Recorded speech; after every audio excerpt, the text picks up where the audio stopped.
Shining beneath the sands, ancient power in your desert where the whispers scream. Golden spice now rules the dream. Prophecies of the chosen one under twin moons where legends fall. Always wrong with eyes so blue. Secrets kept in jewels they brew. Rising up from dust and wind among the stars, his journey begins. Oh, sands of Arrakis, call my name. In your endless waves, I'll stake my claim. Destiny's thread weaves through time and space. Among the trials I now embrace.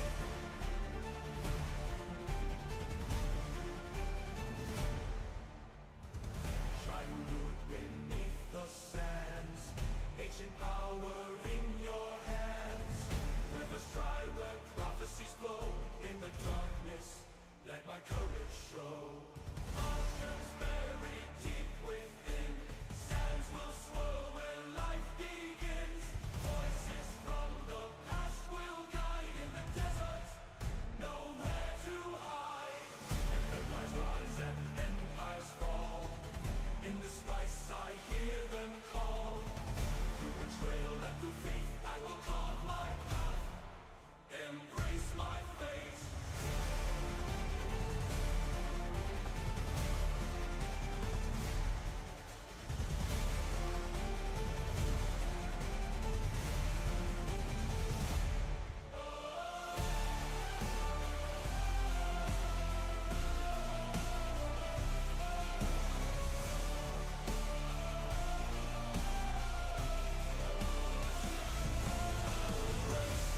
Sands of Arrakis, call my name.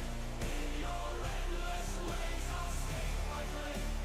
Destiny's thread weaves through time and space. Among the trials I now embrace. The trials I now embrace. Among the grace. Oh, sands of Arrakis, call my name.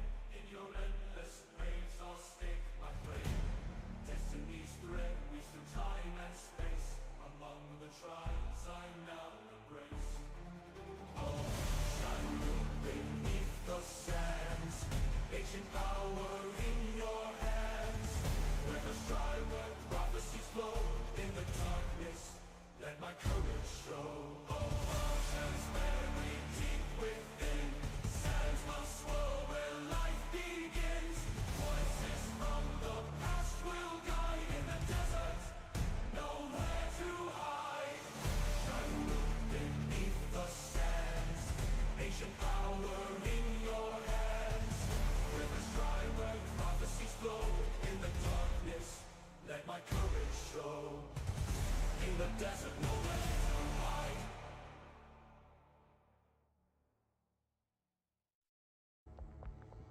My desert. My Arrakis. My Dune. All right. We are back. Man, I haven't done a Dune News weekly intro in months. Gonna get caught up on some Dune news tonight. I'm gonna go over some of the. We'll talk about Dune Awakening, of course, the big thing. But I haven't really talked about anything else Dune in a while. On a live stream. So if you guys haven't known, if you guys don't know already, I got a Dune channel, Arrakis Central. I have Dune lore, Dune merch. I cover everything about Dune. Everything behind me is Dune. So that's my big thing. Even I am Dune. No. Anyways, just playing. But do you even Dune, bro? Yeah, but I've been covering Dune for a while. This channel is, man, almost 2 years old. And able to get a decent with a niche franchise like Dune. I've been able to get quite a following. I mean, not as some as the other guys, but the giant Dune channels out there, Seekers of Dune. You got Quinn's Ideas, Nerd Cookies. Those are the big dogs in the Dune area and the Dune YouTube. I'll probably never be as cool as them, but I'll try.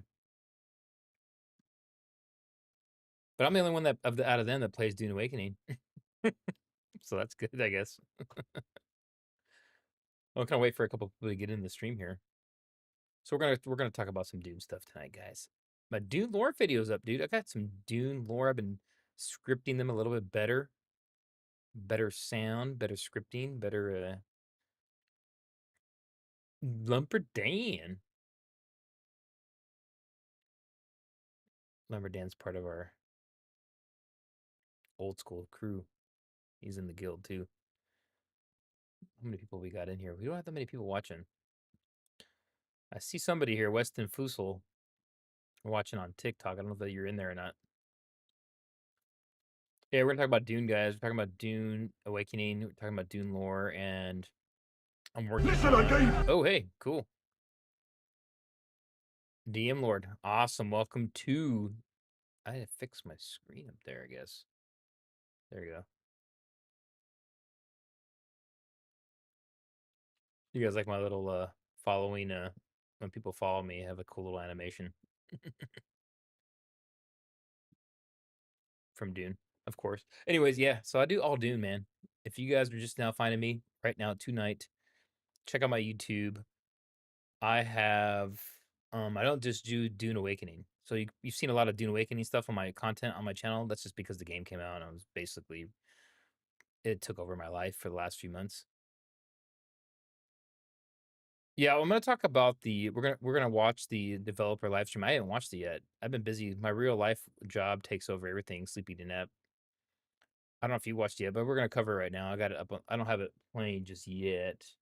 I was waiting for some people to get in here. There we go. I fast forward a little bit. I haven't watched it yet. I never watched the dude. So I know we have DLC coming out next week on the 9th. If you guys don't know, they moved it to the 9th, not the 10th. So the 9th will get it. DLC plus some free content and all the stuff they're gonna talk about it here right now. This game has consumed my life in the Dune stuff for the last since launch. Really this whole year. Because I was on the closed beta in February. And then of course the beta weekends were out. Dude, it was so much fun. And then of course the game's been out and I just been loving it ever since. That's all I play.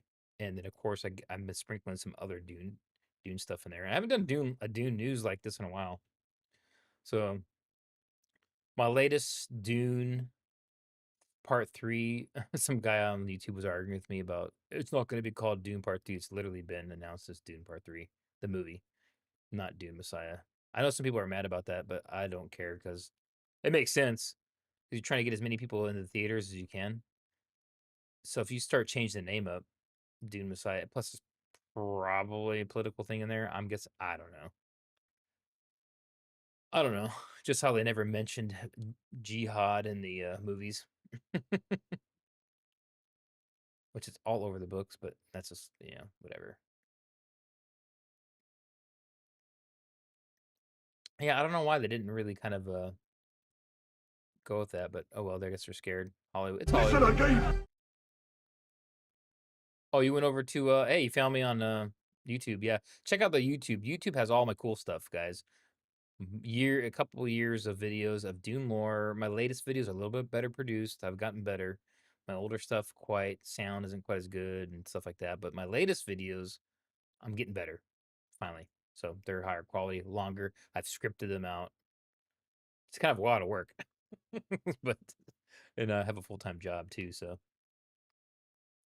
and I'm pretty PG on this channel. Sometimes you'll catch us dropping some swear words on the live streams for the game, but other than that, I keep it PG on here.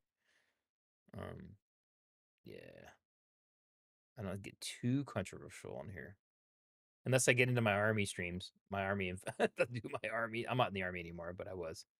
I'm retired. But some of the old school people know I'll get into these tangents and show like stuff about military life at the end of my stream sometimes. I really haven't done that in a while though. Oh, Landsrad. So I got Landsrad's out. It's pretty good quality. My Dune Part 3. I think those are the two that I've kind of started scripting better, and then sounds better, everything's better on them, except for one section when I'm talking about Alia coming into the movie and the Dune Part 3. For whatever reason, my noise canceling messed up.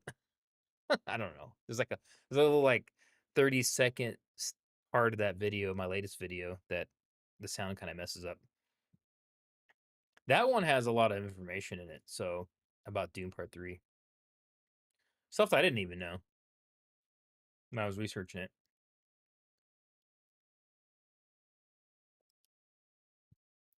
The part about like the actors being seen in Bulgaria or Hungary. They're in Hungary, in Budapest, and they're basically walking around just chilling, going to like. Could you imagine being downtown and all of a sudden, hey, Timothy Chalamet walked into our freaking kebab stand? It's like just walking around, hanging out. He's hanging out with the squeeze. He's dating the Jenner, one of the Kardashian people. Which one is he with? I don't know which one he's dating. I don't know those people, so my wife knows them. My wife watches Kardashian stuff. I don't. They don't look like each other. They don't look like themselves anymore. So I don't know who I'm looking at anymore. They don't look like themselves. So they were like, my wife was watching like season 1 or 2 of like that Kardashian show, and then you're like, wait a minute, isn't like Timothy Chalamet dating one of them now? But they don't look like themselves anymore. They're all like surgeried out, which is fine if you're into that. But I don't know who's who. Man, they really created an empire, dude. The Kardashians. They went from they already had money, but they weren't billionaires. Now they're billionaires. They were like millionaire. They were like they had money, but then they went from like that's like going from $1 to a millionaire in a couple of years, right? They went from a freaking million to like whatever to a bill. They're like billionaires now, dude. Just crazy. Apparently, they have an app, like Dress Me app on iPhones and whatever, where it's like if the Kardashian dressing app, you get to dress a character up and they do things. Apparently, that thing makes $1 million a day. Transactions. That's crazy. Imagine you had an app that made $1 million a day.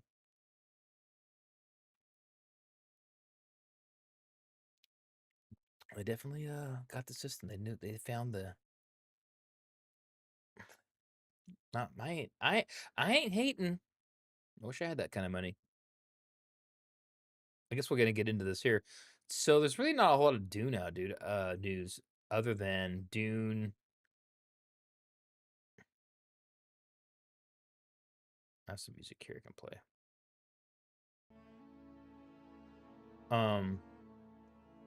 Other than we know that Dune Part 3 is in full production, and yes, it's Dune Part 3.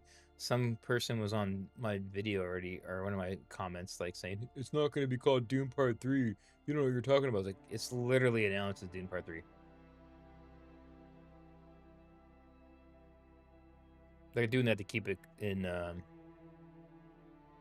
what's the word? Consecutive with the other movie titles, Dune Part 1, Part 2, and Part 3, because you'll start losing people, which is, I'm guessing, why they did that. Fine by me. I'm just happy to have those movies coming out. I want a Butlerian Jihad TV show, but we'll never get that. It'd be too expensive.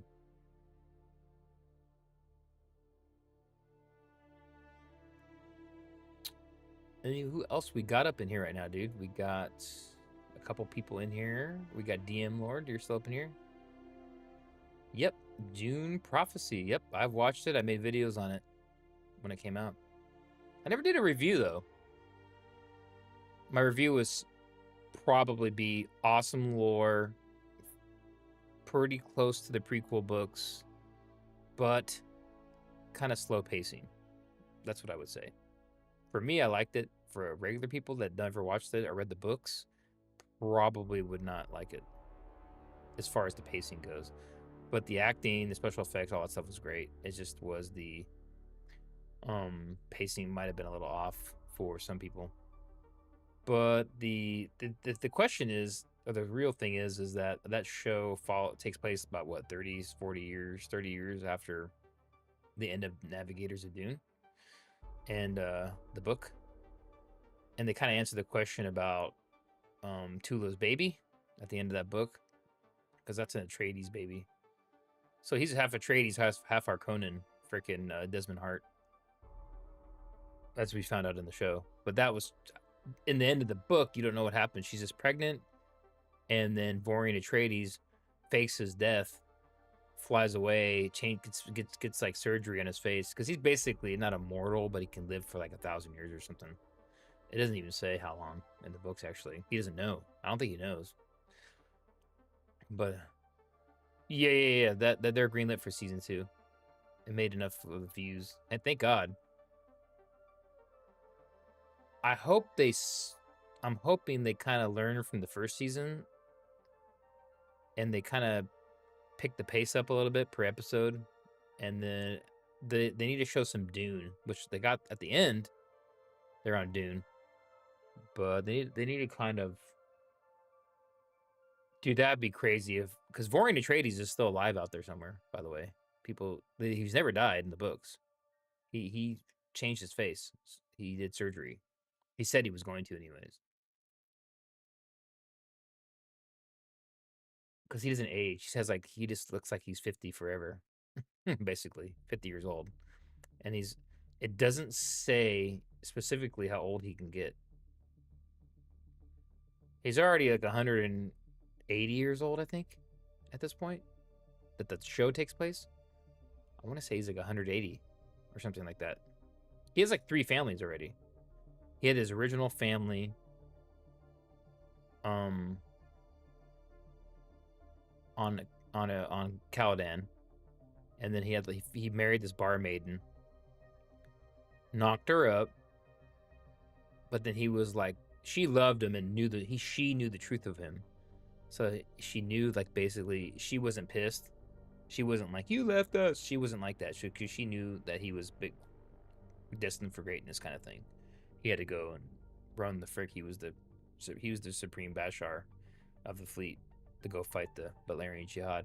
And like, it's crazy. It's kind of sad because he comes back. She's getting older. He comes back to Caladan, sneaks away, comes back, and then she's like 70. Then he comes back, then she's 80. He's like, every time he comes back, she's like older, and finally he's not aging, and she's like, she dies. So he basically just like tells her to lie to the kids. He has kids with her, and which creates the Atreides line, and then they essentially become estranged to him. But as later on in the other books, he comes back, and they kind of embrace him. In the Navigators, it's like 80 years later, I believe. He starts a whole new family on a planet called Kepler, right? Or Vorian Atreides. And then I'm talking 10,000 years, guys. We're talking before even the show. Not 10,000 years before the show. It's like 80. I never actually wrote down the actual years. It's in the book. It's like 80 years. No. It's 80 years. Mentats of Dune takes place like 80 years after the Battle of Corrin book. So people are already starting to forget about Vorian a little bit. And then Abelard was already dead at this point on freaking so basically at the end of Battle of Corrin book, Abelard Harkonnen sabotages the fleet. This is the simplified version. The last battle of the thinking machines. Vorian gets pissed, locks him up, and then they go anyways because the AI on the planet, the evil Rasmus, he fell in love. He basically not in love, but he was loved as a human kid. He raised a human kid as an experiment, and then he ends up loving him like a kid, like his own. He gets emotions started. He starts getting emotions, and so he sabotages the thinking machines to save freaking the first Mentat, which was I can't think of his name right now. Someone help me out. I'm kind of tired. It's late. Anyways, he was like this feral human slave that Erasmus he's kind of like, think of Erasmus as, he reminds me of if you guys don't know, he's kind of like the guy from the Marvel movie, the what's the a more evil version of that what's the robot that takes over and they have to go kill him in Marvel, in the one movie. I can't think of his name. Ultron. So he's kind of like an Ultron character, but he's more evil. He's more like a Dr. Mangala kind of meets Ultron kind of guy. But what happened? He works for the freaking Omnibus Overmind AI. He's kind of autonomous in a way, does his own thing, experiments, and he basically raises a human child as an experiment, injects him with like all kinds of like life extension, and then makes him smart, teaches him how to be smart and stuff. And then he basically later on, fast forward, he's adult, he's old, he has life extension too. Gilberto Albans. Yeah, and then he that's his name. And then he saves him on Corin secretly. He becomes the first Mentat, starts the Mentat school. And he's also has life extension like Vorian. But he gets killed by he gets executed by the Butlerians trying to save Anna Carino and frickin' Erasmus's gel sphere, mine little gel sphere that she escapes with. He makes a distraction, kind of just. That's later on in the other books. There's so much crap going on in those books, the prequel books, that it's hard to like make it sound coherent. But Vorian Atreides is involved in all that. He basically, as the first Atreides, after he helps destroy the thinking machines in the final fleet battle, he just wants to be left alone, goes out to Kepler, starts a whole new family, gets roped back into Imperial / drama because slavers come in and kidnap his whole new family. He goes to the Emperor and is like, hey, help me out, protect this planet and all this stuff. And then the Emperor's like, okay, well, and he gets mad.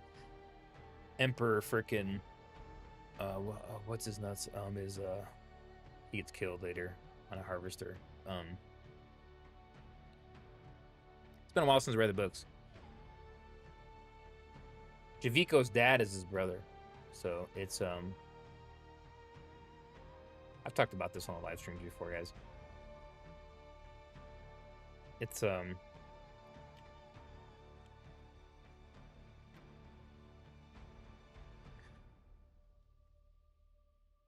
Sisterhood of Dune.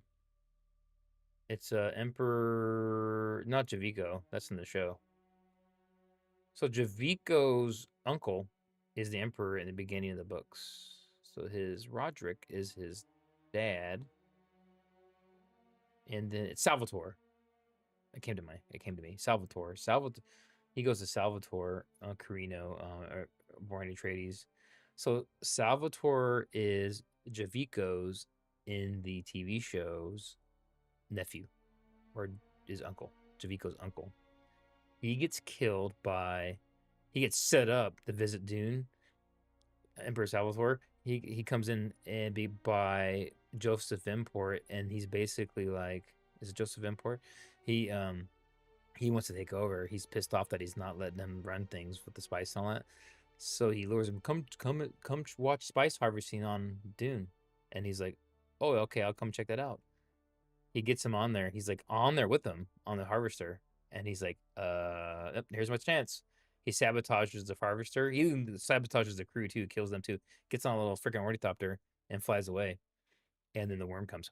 And the Emperor Salvador is like, how can this be? And then Javico's dad, Roderick, takes over as emperor. Javico's in the books. He's a little kid. So he ends up schwacking himself in the show. But you guys know that. You guys saw the show. But it doesn't talk about any of that in the show. You got to read the books to learn all that. It's like Time Life. Read the book. I'm gonna do a review on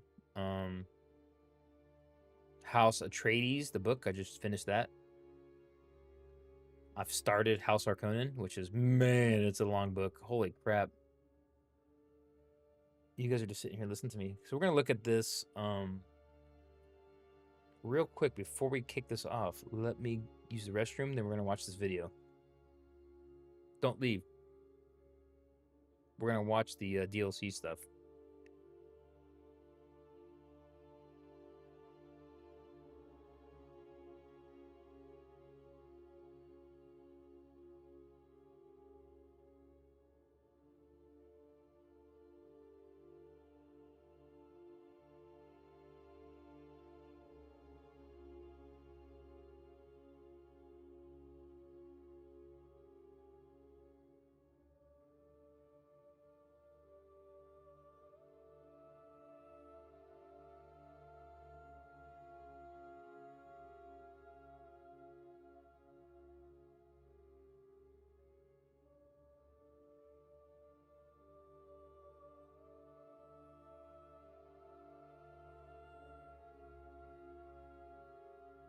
Listen again!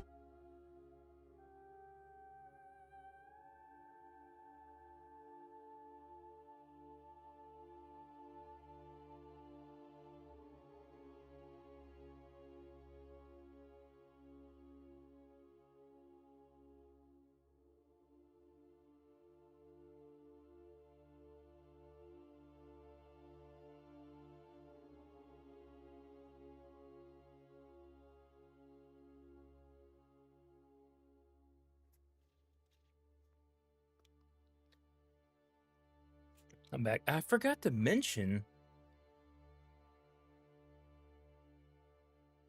how many of you guys played Dune Awakening and you won a key for the mural? Not a key for the game, but that mural. I forgot I have the mural keys. Hold up a second. Hold up a second. Let me make sure I don't have them on the wrong screen. And I did. Good thing I did that.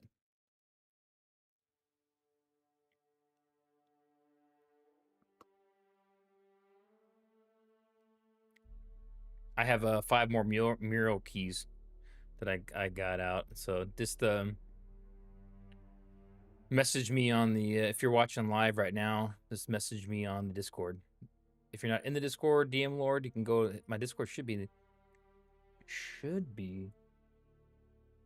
here. I'll send a little invite code here.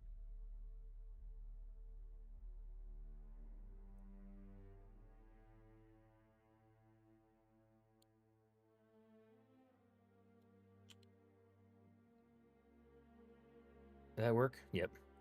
I'm getting better with this. Remember Lumber Dam? That used to take me an hour to figure that out. Oh, you used to have to do it for me. Oh, I got a couple items here too, guys. Dune items. I'm gonna open up here on live. But yeah, we're talking about. I got sidetracked with Dune lore stuff, but Dune, House Atreides. So these are books. There's a trilogy of books. If you guys don't know, like it's about. It doesn't say exactly how many years ahead of it is. It's weird. The timeline's strange because like Lady Jessica is not born. She's born now, but then she's this a little bit younger than Dr. Kynes. So the Duke's older than Kynes, Duke Leto, by like 14, 15 years. I thought Dr. Kynes was older, but I guess I was wrong. The Duke's older than everybody. He's like 15 years.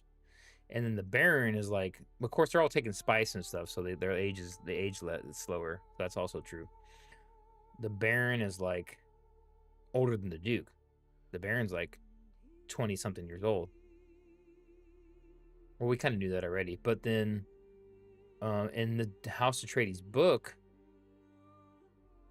it sets up all kinds of cool stuff. Duncan is a little kid. He's like 9, I think. We don't see Gurney until the second book. He's in the beginning of the second book. He's a slave on Giedi Prime. I believe it's Giedi Prime. And then he's basically, there was this worker class slaves, like not really slaves, but peasants. And they come around to the village every once so often and steal slaves out of the peasant class, which Gurney's a part of. And his sister gets nabbed up, and so does he. That's the second book. That's not in House Atreides. That's in House Harkonnen. Anyway, so you get the backstories of all the characters. Dude, it's pretty cool. It's a little slow. It's not as good as the Butlerian Jihad books, but it's got all the backstory of the characters from the movie. How remember it mentions that the grandfather got killed by a bull. It goes into all that. It shows all that stuff in the book. It talks about Dr. Kynes, his dad. His dad married a Fremen lady. He's half Fremen, so. And then it talks about how Lady Jessica is conceived, which is pretty brutal. Mother Mohiam is kind of like doing her bidding for the. I can block these people. The bots. Those bots show up in everybody's stream? Or do I have to like set something up to block them automatically? I've never been able to figure that out.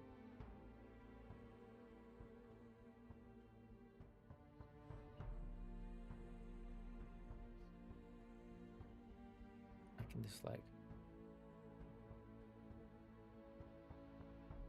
can just like. Do stuff.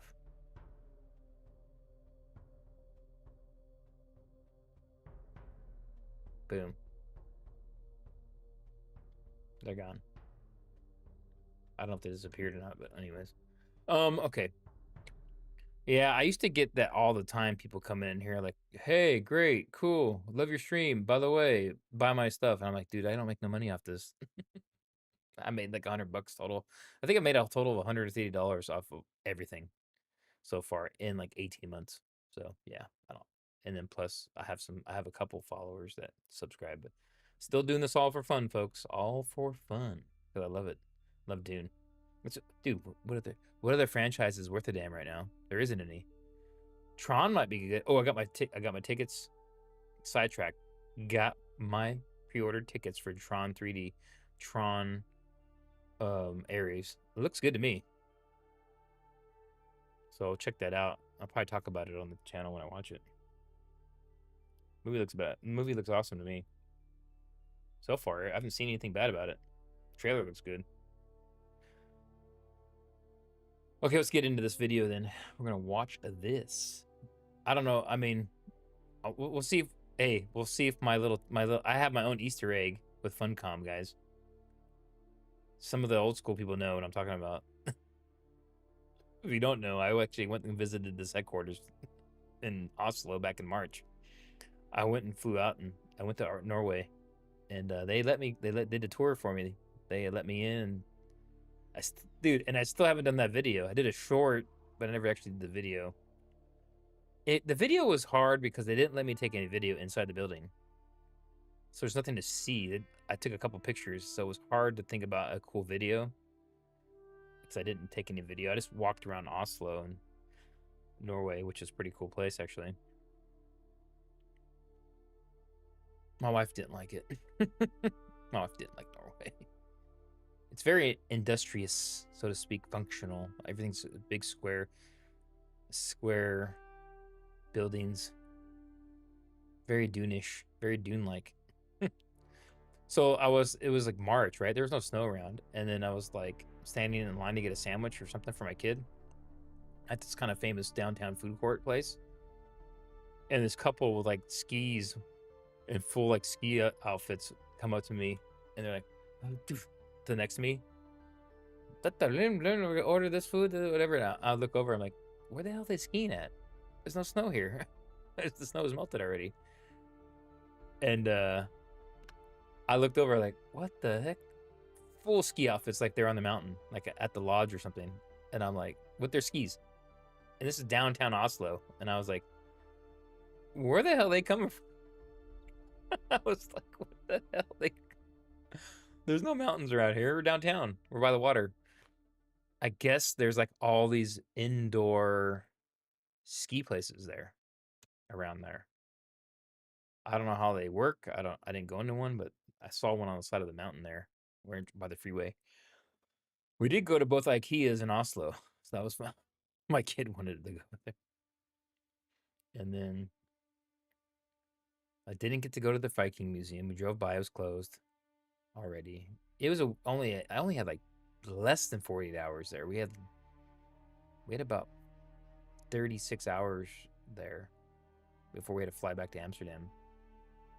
So I literally planned the whole trip just to fly there to go visit FUNCOM because we're already in Europe.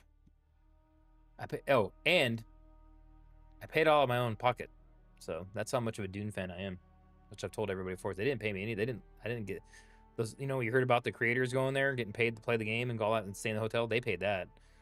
I wasn't part of that.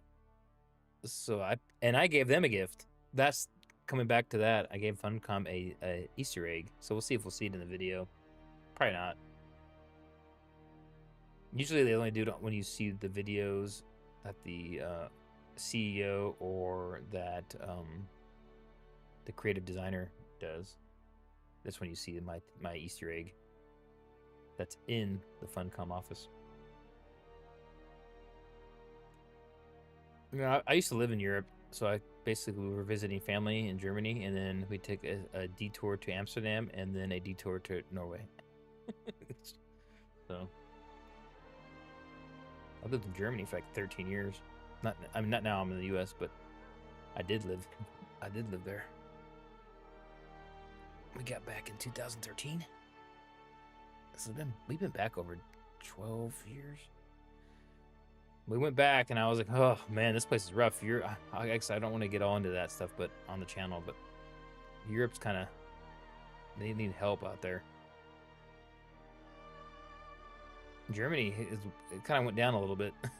Not quite as safe as it used to be. I'll put it that way. Here, we're gonna get into this now. We'll jump right into this, guys. But I love it though. I still love it. Our plan was originally to retire in Germany. That might change now with the way the Europe's kind of going. It's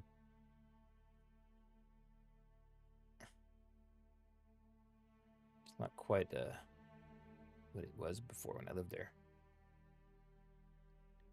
I'm sure there's places that are safe and you go to that, but I don't know. I used to be perfectly walk around and leave your door unlocked, walk downtown at 3 o'clock in the morning, the city we're at, and not have a care in the world. And it'd be Germans and whatever walking around. And then now it's all drug dealers. At night, you gotta watch out. Big brawls. It happened when we were there. I got video of it. I got video of a big. I'm just gonna put this. I'm not judging, but big fight, right, 100 feet from our hotel, of refugees all brawling each other, and then like basically, they're all drug dealers, and you can't walk downtown at night, where we were visiting on vacation. So it kind of sucked. That's what I'll say about that. And the Germans don't do anything about it. So that's interesting. That's just my take on it. And it's not even just me. The hotel, the lady working at the front desk was like, "Don't go out here at night." I was like, "What?" It didn't used to be like that. She's like, "No, don't." She wouldn't leave until her friend came to pick her up. She was like off her shift. And this is a German lady. She was telling me, "Oh, we don't go out by ourselves here. Her friend comes picks her up, and they go together to their car. And then that's when they go home together." And I was like, "Wow, that's nuts."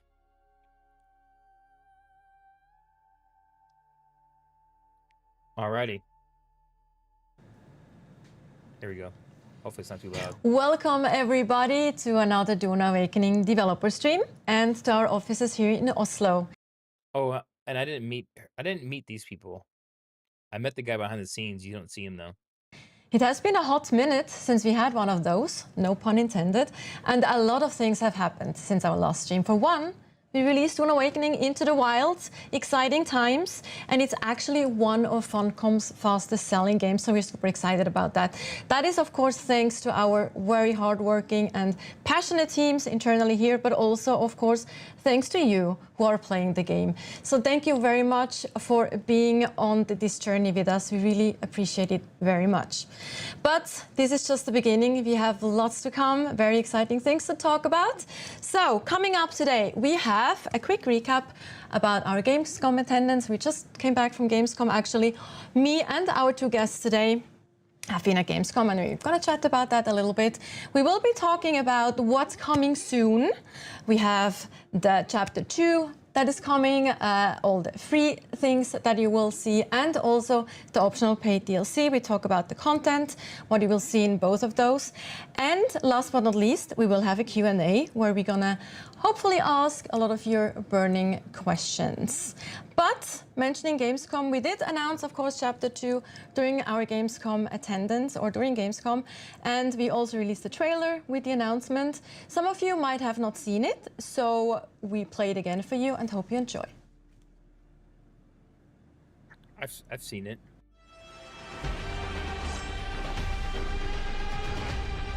Have you guys not seen this?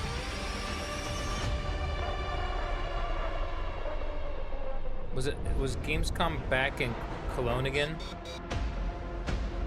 I wanted to go. The Mithra's in pieces. I'd almost convinced my wife to let me go. And no one knows what I was gonna go to it. is. Arrakis is full of secrets. Ancient things buried deep.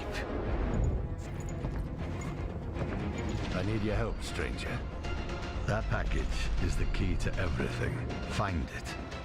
And don't let anything stand in your way. Free update. There's been a string of murders across the capital. Do we get this? I don't know who we can trust. I think we're gonna get the. Aren't we gonna get the killer before he strikes again? Story continuation as well?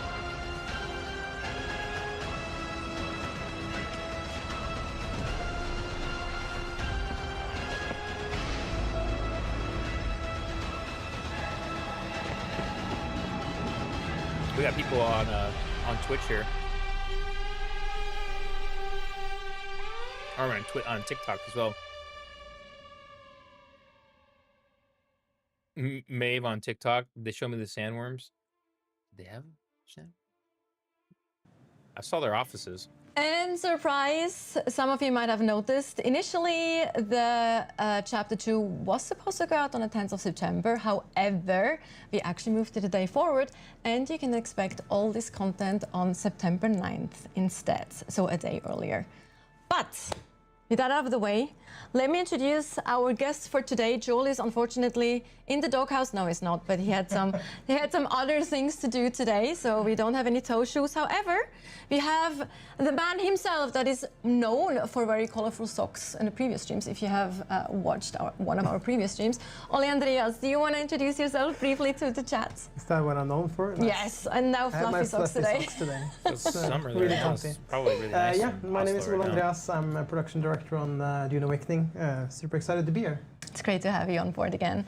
And then also one of our tallest Vikings, actually, one of our tallest people in the office. Niels, do you want to introduce yourself as well? Not one of the tallest anymore. One of my juniors is eclipsing me in height, and it's ruined the power dynamic entirely in the Oh room. no, oh no, Horrendous. that sounds painful. Yes, Don't know if it is hello, I'm Nils. I'm the producer for narrative, cinematics, and character art, and I'm always happy to be here and talk about what's coming up. Always exciting to have both of you on the stream to chat about. So real quick, I pause it. They have 2 floors on that building. So they have 2 different floors they own. They don't own just one floor, and it's multiple other businesses. It's like a whole it was getting construction on it when I went there, but it was there's 2 floors with badge in. I had to scan the QR code and do an NDA form that I wouldn't talk about anything if I saw anything going on in there, like development wise. When I was there, it was cool. They had sparkling water on tap, and they gave me a drink, and then they showed me around. It was awesome. There was really not anybody in the office. It was a Friday. Pretty cool though. They didn't even know who I was. Like they basically, they kind of knew who I was. I had talked to them before. So how it all happened was I reached out to one of the people on the state side of FUNCOM. I can't remember her name right now, but I have to look on the Discord. But I reached out to her, and then she reached out to them out in Oslo, and I said, "Hey, I'm gonna be in Europe. I got the Dune channel." I think they probably must have looked up my channel of some sort. I was part of the creator program, I think, already. And then, yes, I was actually part of the creator program. And they must have seen my videos, I'm guessing. I'm sure they must have looked me up a little bit, because they're not going to send like a complete stranger walk in there, right? And they said, yeah, no problem. So I was like, okay, I'll be here on this day. And then I was texting them, whatever, throughout the times. We flew to Europe. I planned this whole crazy trip. Just, it was just a crazy, like, portfolio or whatever you want to call it, itinerary that I planned all myself for my family, because I had my wife and my youngest kid. We flew to Germany, had the rental car, drove to Amsterdam, stayed there toward Amsterdam for like 2 days, 3 days, got on an airplane, parked the rental car at long-term parking in Amsterdam, Schiphol Airport, International Airport, got on a plane, flew to Oslo, had a different rental car there, and the airport's not near the city. It's like an hour away or 45 minutes away. So if you ever do fly there, you're going to fly into some other place. You're not going to fly next to the city. You're going to have to drive into the city. So then there's probably a train, I guess. But I got a separate rental car. We drove into we stayed in Fernbu, which is like this little island south of the city. Not island, but like a little archipelago industrial place. They're like building it up everywhere. It was really cool. And I stayed in some like Airbnb kind of thing with the family. And then we stayed out of there. And then that's when we went the next day, I think it was. The next morning, I went to, it was weird. I had no idea where anything was. And my family was like, we want food. We want this. We want. So I'm like, oh crap, I don't know where nothing is. I'm just driving around traffic circles trying to find McDonald's and stuff.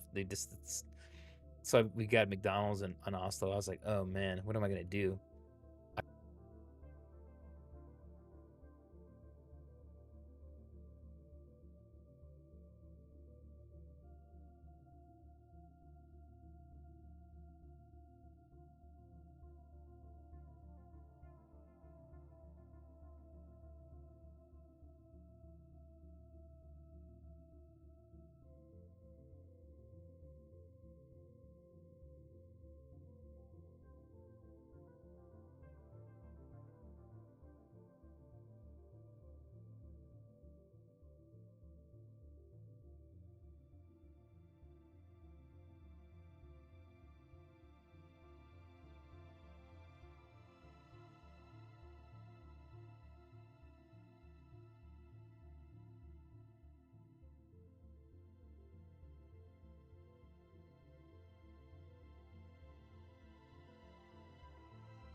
How about now?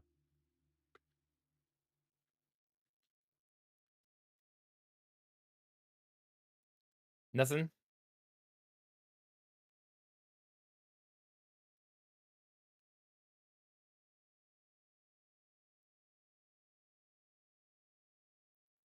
Oh, I think it's fixed.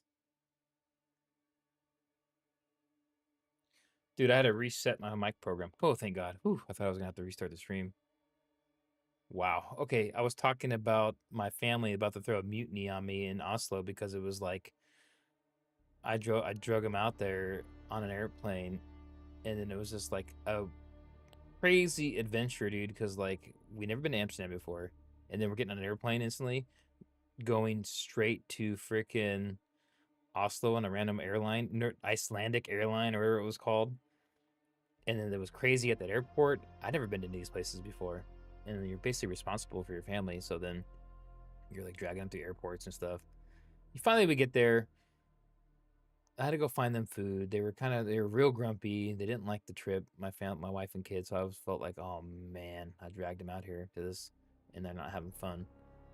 But then it worked out because we ended up I went to the FUNCOM meeting next morning, came back, and then I basically just did whatever they wanted to do, which was not sightsee.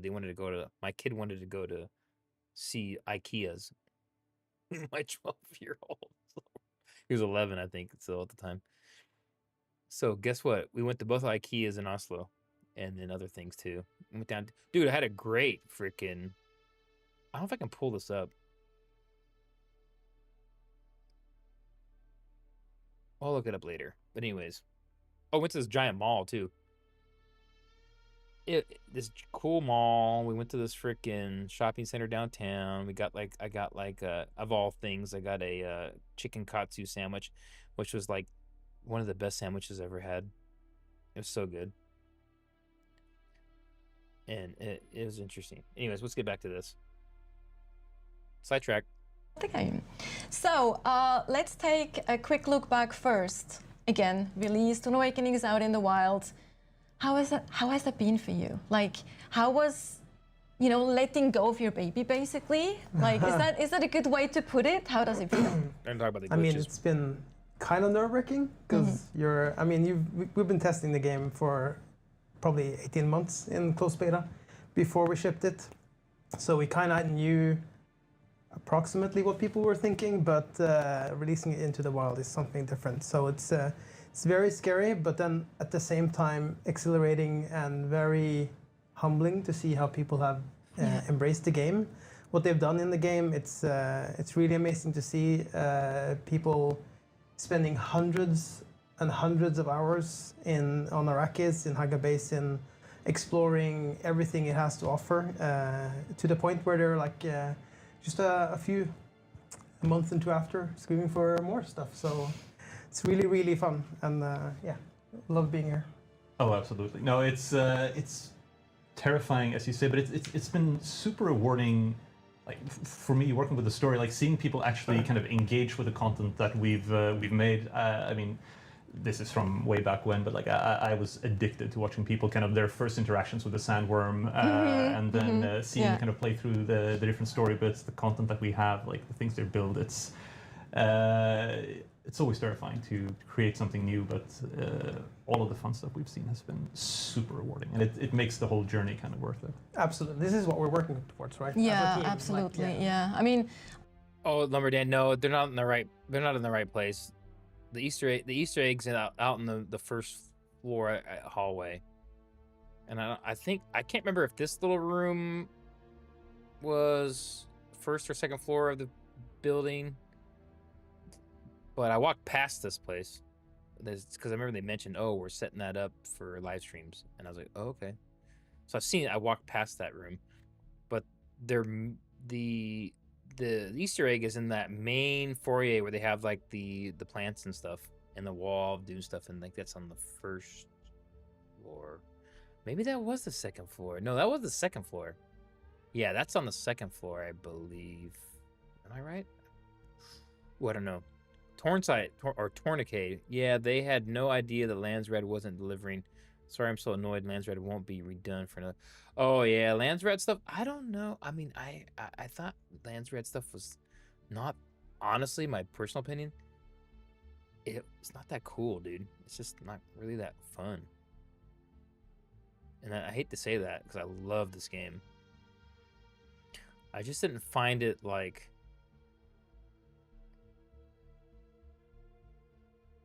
Oh, the petting donkeys, isn't that coming? Yeah, I saw something about that. After all, or at the end of everything, I feel like we are gamers ourselves, we're geeks, and we just want to make something that people have fun playing, right? Absolutely. I think that's, it's a bit maybe of a cliche to say that, but I think it's definitely also absolutely true. Cliche for a reason. Right? It's, yeah, Everybody keeps saying it exactly. for a good reason. Exactly. And since we talked a little bit about the story, we talk about that a little bit more later on when we talk about chapter 2. But with that out of the way, we leave a little bit to decide. We just came out of Gamescom, as I briefly mentioned at the beginning. All three of us have been there. So we actually have a little bit of a cool clip here with some impressions from Gamescom. How was that for you to see people play live and their reactions? I mean, it's the same thing in a way that it feels real in a way when you see people line out outside a booth to play your game, and it's 5 days in a row, and there's always a queue there of people excited to play. And walking the show floor with my Dune. So real quick, my older son, I said I had a person before when I did the whole Tokyo live stream thing. But my older son, he lives in Japan, so he went to the Tokyo Game Show for me, and he has some of the Dune merch from it still, which I don't have my hands on yet. I have an older son that's in the military, and then he's in Japan. That was my inside man in Japan. So yeah, he went down to the Tokyo Game Show and got whatever little footage I did. But it was kind of annoying because he couldn't. It was all in Japanese, and there wasn't as cool as a booth as the one in Germany. So yeah, unfortunately. Dune gear and having people come up to you and say, "I loved your game. That was I had so much fun playing it," and then being able to interact with that with the players in the community. Also hearing their feedback, what works, what doesn't work. It's so cool to be there. And I mean, we spent a lot of time in interviews as well, talking to press, which was it's really cool to hear what they asked about. I think we can talk more about that, of course. It's supposed to be a Bene Gesserit. Yeah, no, absolutely. I mean, it's like you're saying, like, you get kind of desensitized to the things you see online. They don't feel just as real in the same way. Having it kind of be complete strangers, like you're in the middle of a queue, like, or talking to a colleague or something, and they kind of just show up out of nowhere, and they're like really excited to talk about the game you made. It becomes kind of jolt in your system of like, oh yeah, it's like kind of a reminder that something cool has been created. Yeah. So that's been a ton of fun. I think for me as well, seeing some of the outfits that we were kind of working hard on creating internally kind of come to life with the cosplayers is incredibly humbling. You know, like as a fan, you see how great some of these I wonder what's in that box. cosplayers can be, like artistically, like with the stuff they create. Buzzes your hand. Having it be something that you've helped design is puts it on a completely different level where you're like, oh, I can't believe this is showing up in the real world. 100%. Yeah, real quick, Lumberdan, you're right. It's the beginning all the way to the mid game is awesome. And then you hit that freaking grind to tier 6. And then once you get in to the tier 6 and get comfortable with the deep desert, then it opens up again. And then it's fun. Then you're just basically like, yeah, like, but that takes a while. Like you can really get plateau off in that freaking between tier 5 and tier 6 stuff until you really get your operation going and how you're mining duraluminum and then figure out your deep desert plastinium operation and spice. Once you figure that out, the game opens back up again. It's like this. It's like boom, boom, boom, boom, boom. Oh.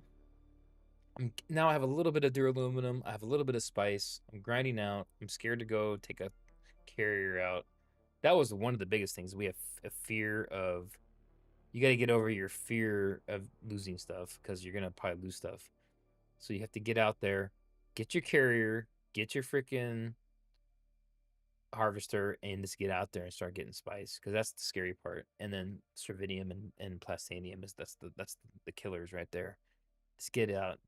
Just be cautious, of course, on the deep desert, but yeah, that's the thing is you get too much fear about losing things.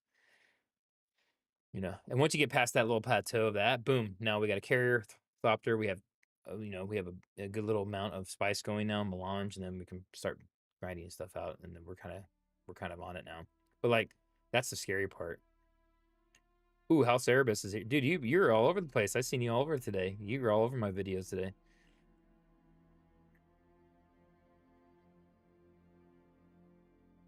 We kind of had a little bit of that in the story, but it wasn't that. It was a little scary. They had all the subnoids coming at you. The Ixian subnoids in the one of the. We had subnoids in one mission, then you had crazy Golas in the next mission. On the story, the crazy Golas. That's the end of the story, right? That's of the current storyline. After you go in there and you find the it's Mother Mohayim, but it's a freaking face dancer, right? That was the end, right?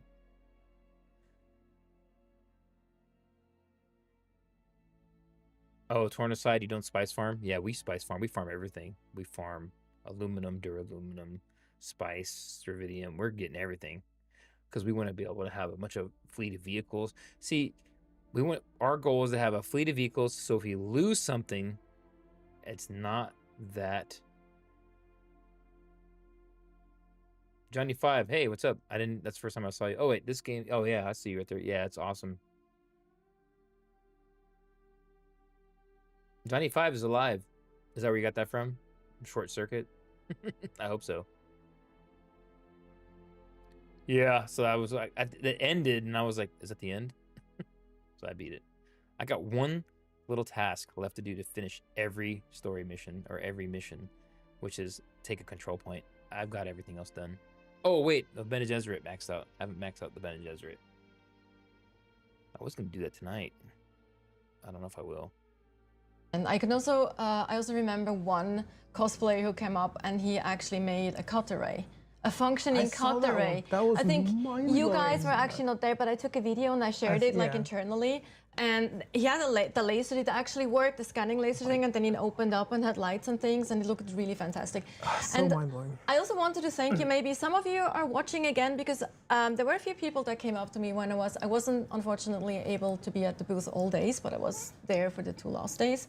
And I had a few people coming up also saying that they watch the streams and they really do enjoy the streams, which is of course super nice to hear. Like, that's very much appreciated too. So thank you so much for watching. And thank you also so much for, again, just being here with us and like interact with us and yeah, watch and play. That's pretty amazing. Yeah, quickly talking about the interviews, there were some fun things as well that happened during the interviews, right? Like both of you did actually interviews. Yeah. Maybe Niels, tell me like the most fun thing that you remember. Man, I should have went. I should have said, screw it, I'm going to Germany for like 2 days. And I should have I could write it off on taxes. I don't know why I didn't go. It's dumb. I am dealing with some health problems with my tendons and things and shoulder right now, but that's why I'm kind of sitting funny. But I should have just went. Oh well. From talking to media. I think anytime you get a chance to talk about the game with people who care, that's always super duper fun. I think the most fun I had was a particular interview with a journalist who was one of the biggest lore heads I've ever run into, and we kind of forgot that it was an interview kind of halfway through. We were just kind of talking back and forth about like all the different possibilities that kind of come out of the setup and the setting that we Lorehead. I wonder who that is. He hasn't talked to me. created with the alternate history, which I am incredibly passionate about, because it really does so much for our ability to make this game like really fun and engaging for people. So that was a ton of fun. Really enjoyed both that and just talking to people in general. That was kind of match made in heaven back then. It was like the whole the lore chats, like super detailed, super. Yeah. Well, what about you, Ole Andreas? I had there was one interview I remember pretty well, which is I was talking to people who are, I think they had like 600-700 hours.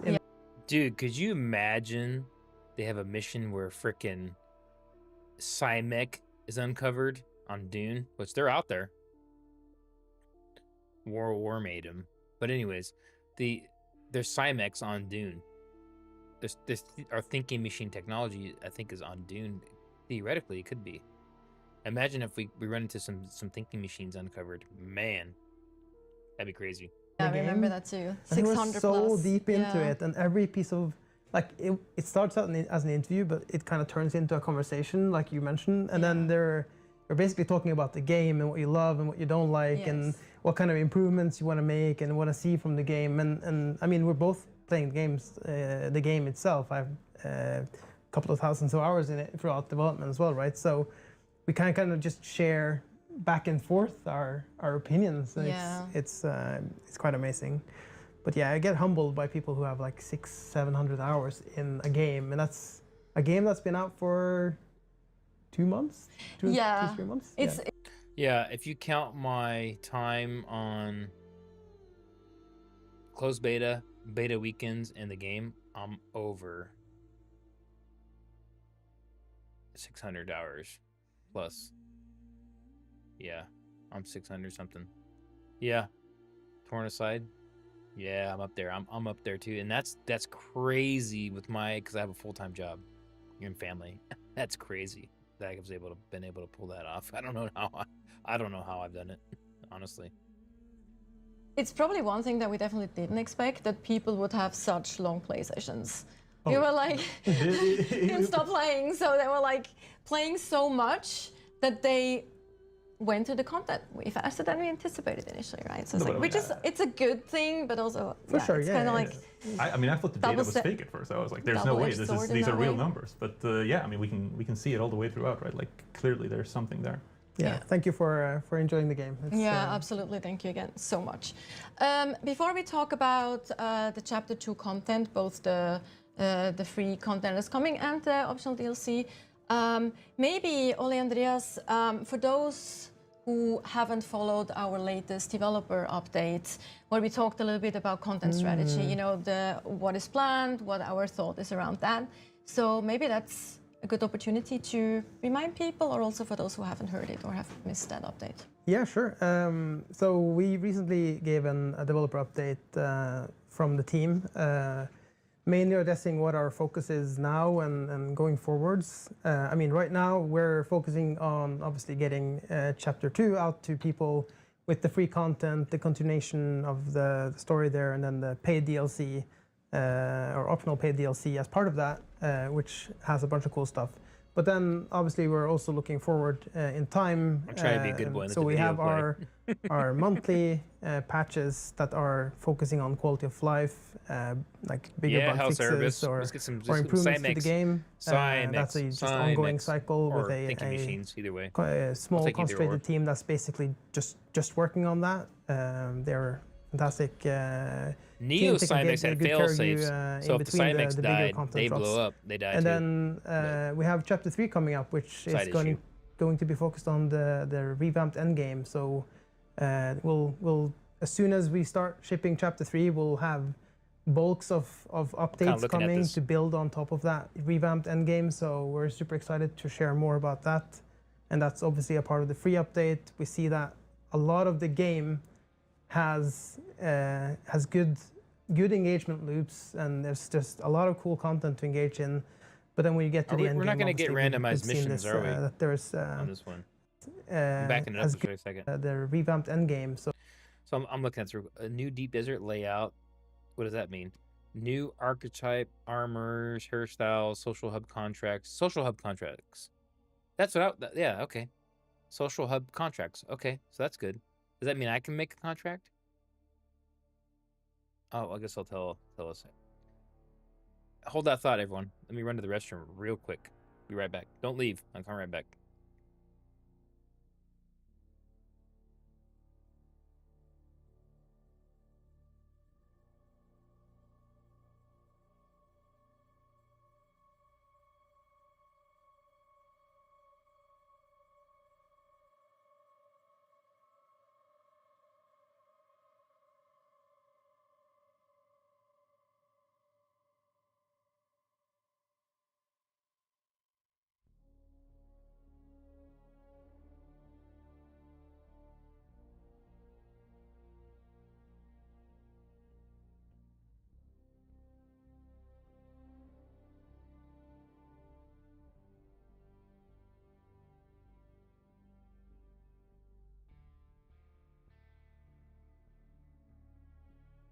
I'm back. So Let's see what we got here. we'll as soon as we start shipping Chapter 3, we'll have bulks of updates coming to build on top of that revamped endgame. So we're super excited to share more about that. And that's obviously a part of the free update. We see that a lot of the game has good engagement loops, and there's just a lot of cool content to engage in. But then when you get to the end game, obviously we've seen this that there's it's a little bit bare bones, so we need to deepen those and focus on bringing that up to the same quality level as the Lumberdan. They need to add. initial They need to 100, add a couple a hundred area hours of where a gameplay. plateau for ground and combat. then obviously there's more coming after that as well. We don't have to worry about the worm. Absolutely. Yeah. They said they're going to add a more no-fly coming. zone. Let's talk but chapter that's 2. not till later, I don't think. One thing that I'm personally super excited about is the continuation of the main story. Because for those of you who have played through the main story, it kind of ended on a big banger of a cliffhanger. To not spoil anything, obviously we're not going to go into spoiler territory here, but Niels, can you tease us a little bit? Yeah, they found out you're a Gola. Your character, you're a Gola. But they didn't really talk about, that's why you can be mind controlled. But then there's also, what's the conditioning, what's the situation where they can brainwash you with the keywords as well, like the Harkonnens do it. Fade does it to the slave in the book, in the arena. Remember, you can condition them. What's the term though they use? I can't remember. But they can condition you for the keywords they brainwash you, like Manchurian Candidate type stuff, where they just mention the word and you're like, ugh. That's how he kills the slaves and stuff. They didn't do that in the movie, but they use drugs. They use freaking chemicals and that, but they didn't get into that in the movie. But in the book, he uses freaking keywords. He says keywords, and then what does he tell the slave? What's the keyword? I can't remember off the top of my head. He tells him something, and then he's like, the slave is like, and then he kills him. What can people expect? I mean, the tiniest of cliffhangers. Yeah. Really. I've only read Dune. You need to play. I just need to put that out there again. The story is really, like, it gets going after a while, so most of you might not have actually followed it through, which I understand, but it's just, it gets so good. And the second act is where everything picks up, right? That cliffhanger is just mean. I mean, we ended by answering one big question and posing an even bigger one, make an apartment in Arrakis. Now with chapter 2, cool. We get into the kind of investigation of the answer to the question that we posed. This is very vague terminology. I apologize. I want to go into the details, but I'm scared of people yelling at me for spoiling. We don't want to spoil it as well. No. I kind of want to. Though. I mean, That's my we problem. do have some really cool screenshots. Okay, let's spoil everything right now. The ending. Okay, yeah, Become a Spacing Guild navigator. String of murders have been happening in Arrakis, and the victims all seem to have something in common. You'll get called in here. You'll need to help figure out what on earth is going on. Why are these people dying? Who is killing them? And how are you involved? Well, you'll have to see. We're going to get down a little bit of a rabbit hole. It's going to go places that you don't fully expect. I think the fun part here is we've got some gameplay here that is not quite like the other gameplay we've done. These are unique story missions, so if you think back to some of the ones we've already got in the main games, it's similar. We play around with some existing mechanics in a way that I think is fun for the investigation itself. We do also get to meet a big name lore character that I won't spoil, but you people who are fans of the books will certainly be fans of what's going on here. Yeah, 100%. I'm personally Lady super Jessica? excited about this. Met Fade. But of course, we also have other things, and among those is one thing that players have been asking about specifically, which I'm also excited about. A little bit less than the main story, but I'm also very excited about the second thing. Is customization of your character, plus also introducing a few new hairstyles and things like that. So all I we can think actually of. have some things to show you here as well. We're actually here live gameplay. Yeah. If Camille behind the camera, he's running around here with Camille, the that's the character, and guy I he will met. show us He gave me the tour. what that looks He's behind like. the camera. Maybe comment on this a little bit, give us a little bit of context. Yeah, I mean, a little bit of context here. So we're in Arrakis now. There's a new location that has been added here. So somebody's opened up a shop, basically. And if you, as Camille is entering this new space, you'll see, you know the lore behind this more better than me, but yeah. I mean, opening up shop or opening up a chop shop. We have the opportunity here to do something really fun, right? So obviously, as with any online game, you want to be able to doctors are control gonna what do you the- look like. be the chop shop. This is something we're super passionate about, especially on the character art side. So we've added some new stuff for you to kind of change about yourself, and of course we wanted to keep the way you're changing yourself like at least slightly within the lore. So you're getting these makeovers from either wanna a make suit doctor, Kardashian. in this case, who's gonna go in and make the changes necessary to you, or if you go to Hark. Yeah, good question, House Erebus. I'm thinking it's Ixians or Thalaxus for the third faction, because I don't think we're gonna get Fremen right away. Eventually we'll get Fremen, but it's gonna be Ixians or Thalaxians. The Thalaxu, that's the only two main players. Richazy, no one cares about them so much at this timeline. Yeah, so it's just those two. That's basically. I would like to be an Ixian and have little like more tech. They're very techy. You know, that'd be kind of cool, right?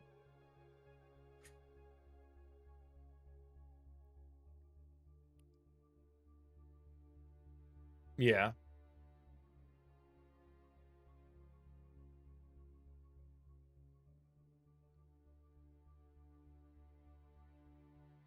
Well, we already have kind of a Mentat. I think we're gonna either meet Duncan or Lady Jessica in the that he was talking about, the secret character. Go and you want to go for the, in my opinion, more fun variant. We'll actually get to that later. Oh, will we? Oh, nice. But yeah, just let's talk about the new options that we have here as well. Yeah, absolutely. And So we've got a couple of new hairstyles coming in. Nice, Should've made him like beautiful bun. as a, I think these are side Yeah, it's always nice. super versatile. Souk Doctor. I Oh don't yeah, I know guess that could be the it. proper English name for how you mention it's this. a bob, isn't it? Like I think or- Bob Yeah, is it's a probably bob. correct. Bob. Yeah. It does remind me a little bit of Claire Obscure. Just throwing that out there. We were planning it before that popped Yeah, off, but absolutely. it definitely does have Absolutely. that reminder. It's a good thing, though. Yeah. I think it's a good thing. So we were looking around at kind of general community sentiment when we were picking the things to put into the recustomizer. One of the things people have been asking for is slightly more masculine, longer hairstyles. So the last two options there are to kind of help cater a little bit more into to that round. So we're quite happy about those. We've also, of course, added more tattoos. This is something I'm very passionate about. Same. So Yes. We have to. Yes, we all are. we picked the right people for this. So we got two new. Oh yeah, torn aside. Yeah, he's making his. Yeah, but Oh, I was thinking of the planetologist. What's his name? What's the planetologist? I always say his name in the. What's his dang name? Yeah, it's always like it's a regular name. It's like.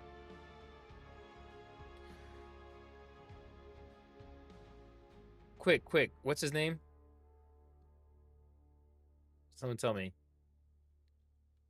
It's like Kevin or something, right? It was.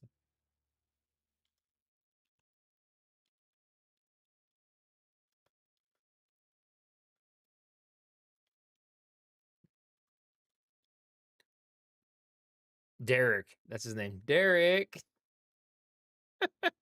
Every time I did a live stream, it was Derek. I was like, Derek, what are you doing?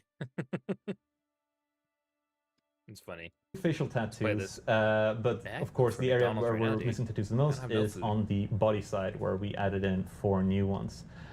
What's fun about these is we combine, so the 2 new facial ones can actually be kind of matched in, so it's one consistent style going from the body all the way up your neck. For people who want a more kind of holistic look and don't want to just mix and match. You can, cool of course, stuff. mix and match. That is perfectly viable. But it's such a cool option to have, right? Yeah, I agree. And look at that. Yeah. By More the chances on my favorite. way, Good. It's I all am good. actually honestly considering getting Noctua's You tattoo. should.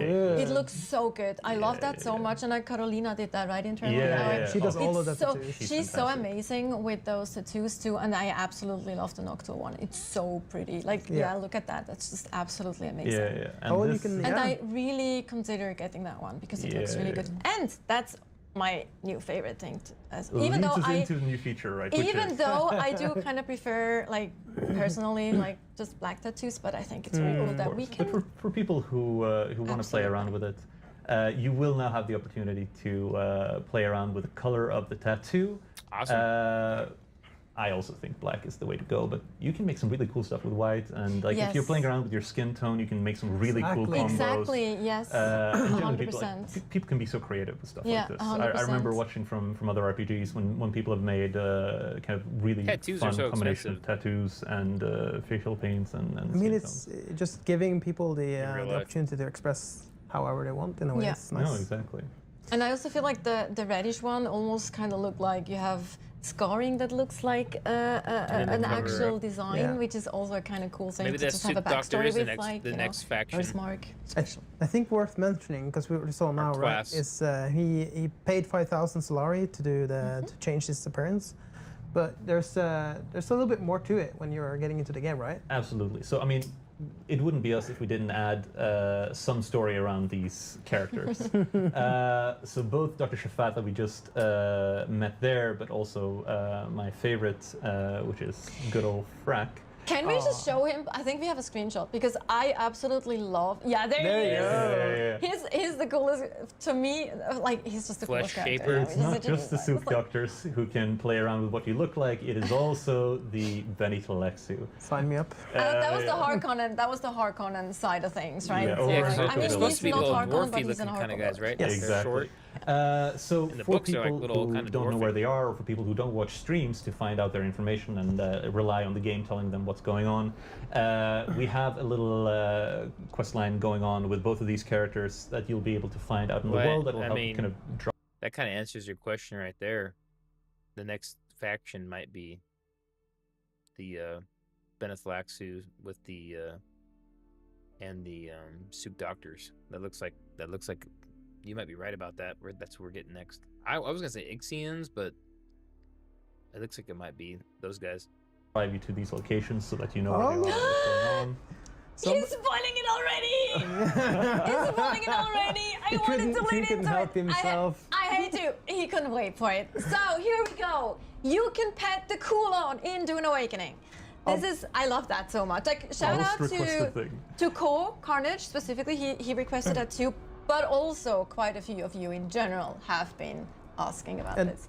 obviously, this is just a minor thing from our end, but it's such a thing that's worth it to do for the community I want Cymex or thinking machines. That's what I want. when they're asking for it, because it's not a huge it's an easy thing to get in there. So Everyone it's loves really animals, nice. right? Like it was Yes. inevitable that people would ask for it, and was inevitable that they would get what they requested. I mean, obviously, I wanted it too. Like, I'm who not gonna doesn't? lie Who about doesn't? this. We all Like, who love petting doesn't? dogs. Yeah. Yes. So now, talking about customization, we also see here that Camille's character is actually wearing something Yeah. new too. Let's talk about what he's actually wearing. Yeah, I mean, this is one of the new archetype armors, I guess you would call it, or outfits. It's a variant, right? Yes. Variant. Like, it's a So- skin in that sense? Or- Yeah, it's a skin. So you could wear it on top of your other armors or customize your existing armors to look like this. I guess you can talk more about this. Is your domain. Yeah. His So area I feel of like you should be. expertise. Listen, the one of the big fantasies you want to kind of really dig into in Dune is playing as one of the great, or a member of one of the great schools, right? Yeah, important. And so, of course, we've gone and added some specialized looks to go along with all the different schools that you can kind of learn from inside the game. You can make your own inferences as to which school each of the outfits belong to. I will comment specifically for the Bene Gesserit look that we have gone here. So this is not specific. Yeah, so it's easy. It's a Swordmaster of Ganaz, Sook Doctor, Mentat, Bene Gesserit. That's what they're talking about there. Specifically a Bene Gesserit specific look, rather a more generalized servant look for people related to them. We're aware that with the game, you know, we have to make all the outfits unisex, so we can't really make something that is female only. Our system doesn't really allow it. So instead, we have something that is strongly inspired by the Bene Gesserit. Just so we're very clear, Bene Gesserit are of course still only female. Yeah. And as a player, the way you can get these is, you'll kind of have to figure it out yourself. But if you start going into training as part of them, it'll be a reward. Reward for learning from the best and the brightest on Arrakis. People who play the stories will know that they are indeed the best and the brightest, and nothing else but that. Absolutely. I actually just heard that we were wrong on this. That the armor they're actually armors and they have their own stats. Oh. I let another team handle the that part. I just do the visuals. I'll blame it on that. A little bit mixed information here, but it seems that they do actually have stats and they are actual armors and Moses variants. Because that makes sense. That does make sense. Yeah. Cool. Okay, it's good that we cleared that up. That we managed to clear that up, though. Thank you. And I'm yes, trying to be thank quiet you. here so we can watch the video. Secret informants. Epic behind the armors. scenes. One other new thing, if we talk about content specifically in the free update, is contracts and a few other things. But let's start with the contracts. I mean, we can start there. The social. This is where I'm interested. I want these contracts. I want random contracts. I don't want them to be. I want to be able to do missions over and over again. Hubs now will have contract boards where you can start picking up contracts. These are essentially just a way for us to introduce you to new pieces of the game, the lore, new characters. There's some interesting characters there that you can meet. Oh, absolutely. I mean, the social hubs themselves did need a little bit of extra life. So one of the parts here is that it helps drive you toward the different NPCs in regards to the player customization. But we also have some other things kind of going on, specifically in Arrakis. A lot of things are going on, whether it's a errant heiress who's missing a dress and needs some help finding it, or some local bar patrons who need to get kicked out because they're getting too drunk, or a bit of a spy intrigue happening within the Atreides military that someone needs to delve into. Yeah. So there's a variety of stuff going on here, but the intention is to make the social hubs a little bit more interesting to stay in for people who come here. Lord knows you have to come here frequently enough. Might as well have some fun while you're here, right? Yeah, I gotta pay your taxes. Yes. But yeah, no, this is something that people have been asking for, right? More content, more things to do in the world. This is a part of that, and it's something that we're committed to delivering in future updates as well. So expect more stuff like this to come in the future updates. Yeah, for me, I want kind of like a procedurally generated mission contract board where it's like he used to say, but I want it to just be over and over again. So I want to just go make 5K real quick, do mission, boom, Solari 5Ks. Yeah, that's what we need.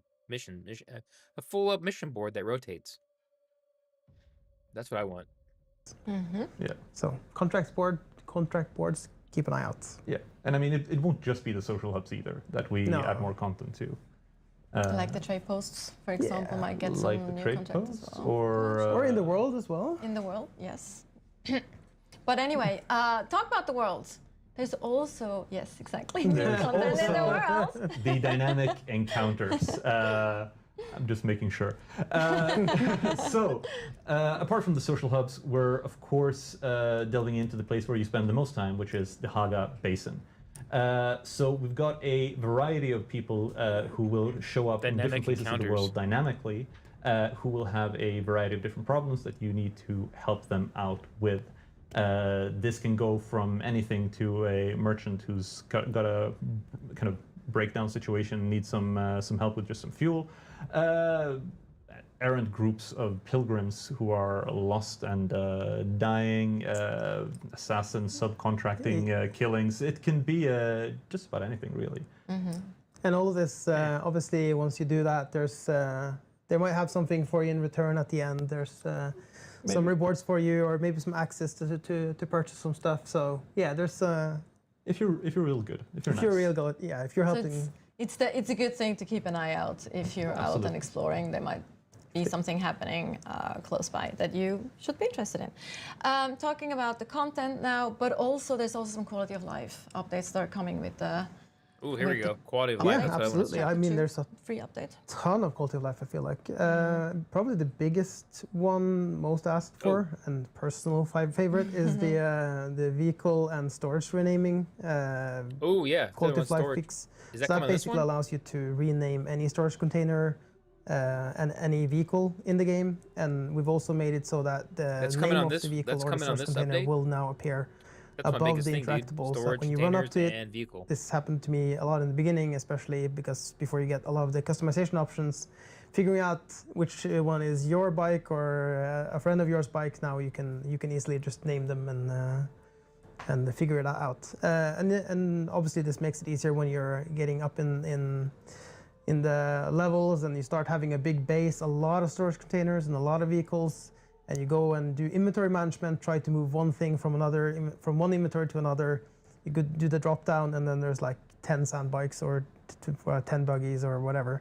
Now you can rename them, so you can have your secret spice stash storage in that list, and yeah, you have a lot Nice. more visibility on what you're actually doing and how you're managing your inventory. Yeah, that's coming on Yes. this. That's coming on this update apparently. And maybe we can talk a bit about vehicles. There's quite a few things that we changed with vehicle. Well, not changed, but improved and Improved, kinda, yeah.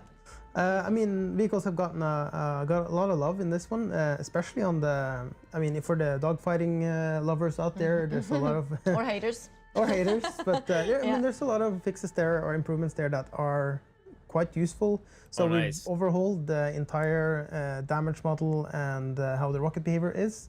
So the rockets now will correctly damage the correct part on the vehicles. If you shoot a wing, it'll damage the wing, and they will behave more predictable as well in terms of how it replicates and how that kind of works.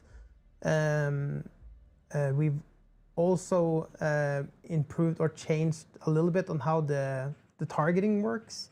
So now you're shooting within a cone, so you can't do the whole like rocket and then loop it around and kind of. It requires a little bit more skill, but it feels more fair in a dogfight setting. So it's oh man. So I guess there was some good sort changes of exploit with overall. that. Other than that, We have hotkeys as well that you can use now Yes. for swapping seats. yes, the Also hotkeys are something in. That was a highly requested feature.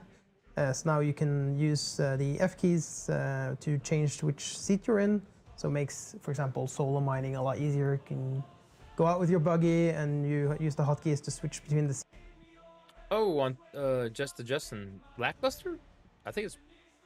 I don't know. I think it's kind of a lot of stuff. You're gonna get a paid DLC, free content, all kinds of other stuff. I don't know if that's lackluster per se. I don't know. Why is it lackluster? What would you have wanted to see? I would have liked to have seen the tank though, so maybe you're right about that. seats and then you switch back again and you can drive off. So it makes that a lot easier. That's really nice. Yeah. And then also when we talk vehicles and walking or running on foot, we also have now an auto run. Yes. Both for vehicles and for walking, running. Super excited about that one. So yeah, when you're out running, just Mats, like, press that like new key and materials. then you'll. like, I think it's yeah. You mean like a new level, like higher than Plastanium? You mean like materials like that? I don't know if they're gonna do that or not. Maybe later they'll have something. I've never heard them mention any new material levels like per se. Yeah, I don't know if I've ever heard anybody even mention that. We'll see. I'm not sure. I don't. What's what could be? I don't know what they could have higher than Plastanium.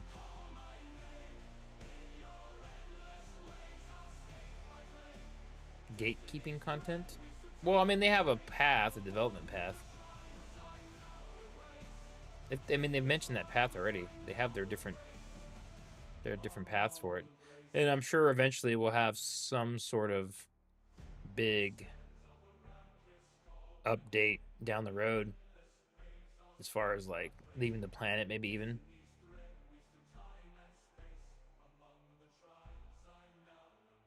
No, I don't think they have. I don't think they have. I don't think they have revealed the entire DLC. I mean, they have. Obviously, they're gonna do some stuff in the future than what they've mentioned. The big thing I'm excited about is the no-fly zone, and they have ground combat. Because in the lore, there's these giant crater basins where worms can't get into. So maybe they'll do something like that, or I don't know. In the poles, there's areas with ice, and there's canyons and all kinds of stuff in the poles that you can do. And there's areas where you can hide. There's all kinds of stuff going on in the poles of Dune as well. We'll see what happens. I don't know. I don't know what. I mean, who knows? Not correct, incorrect. I think it's Numki? Numki. But yeah, I think you can retarget as well. But yeah, that's a lifesaver in. Let's say you're out in the deep desert and you just want to get across a few. That no-fly zone is not till next year. They said that in an earlier video or earlier map. The no-fly zone is not going to be this time. It's not till 2026. I think it's going to be like the next two after this one. Yeah, they mentioned something about a battle. What they said specifically? They said, what did they say? Battleground. That's what they said in a video. They said the word battleground. So I'm thinking, man, is this going to be like an extraction zone on the Overland map? Are they going to do an extraction kind of shooter map on the battleground? I don't know. I'm just guessing. But they said that. They said that in one of their videos.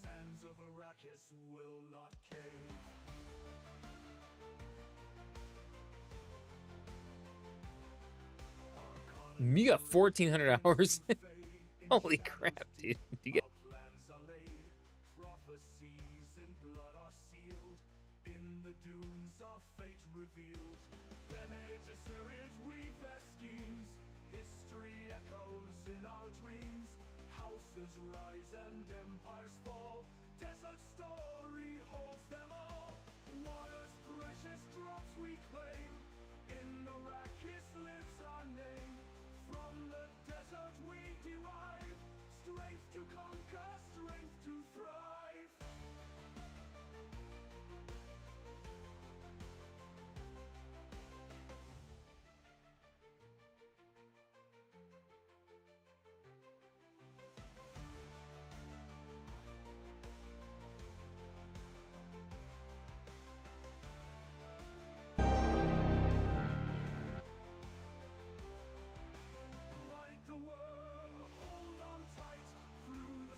Prophecies in blood are sealed.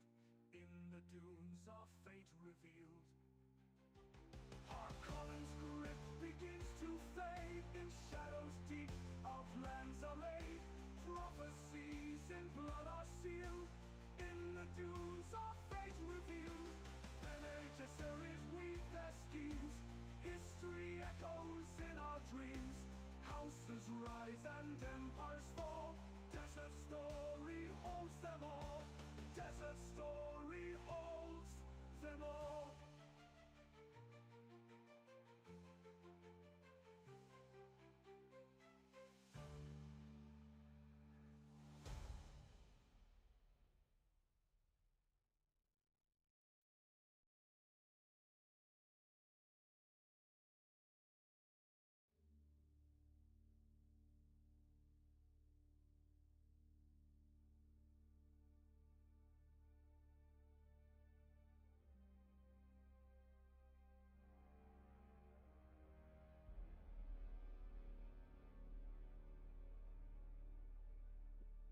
There we go. I don't know if it's back or what. My wavelength keeps messing up, guys. Sorry, I'm back.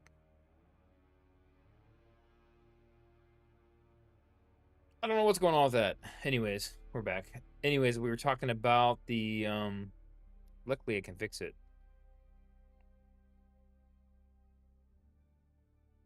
I never had this issue before ever. Hey, Justin, what's your YouTube channel? Look you up right now.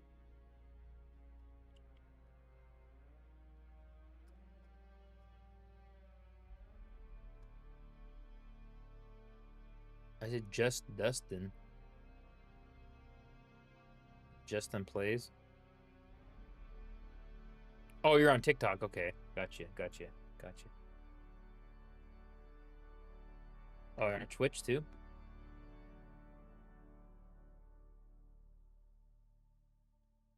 Let's find you out. It's capital R, Zach, capital R.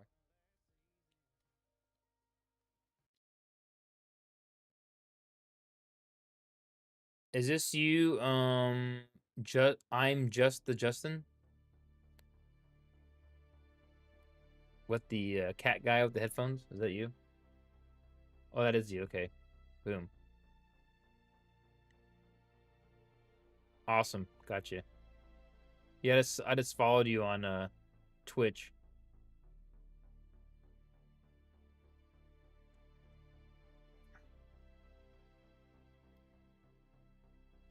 Definitely, I'm gonna set notifications on you. Oh man, you are straight up Duning. 6-hour streams. You got 14-hour stream here. Holy shit. You cannot have a family. There's no way.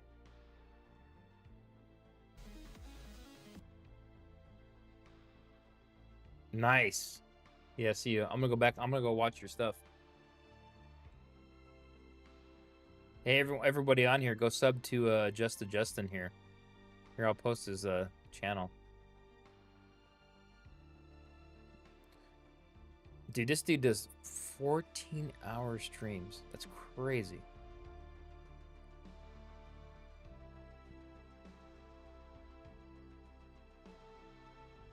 Here we go. I'll put it in the YouTube. I'm simulcasting here on multiple channels.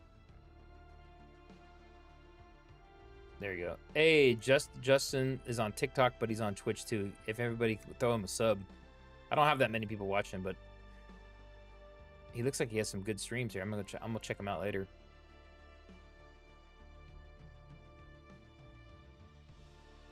TikTok's rough, man. TikTok is a hard market to get into.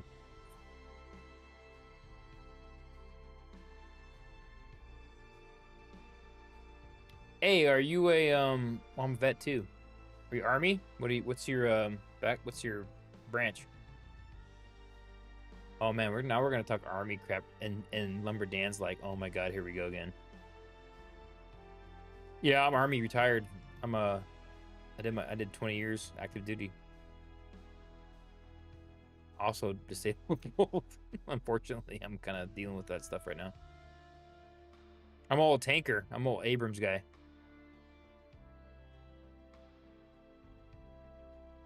Mark CP's up in here on TikTok too.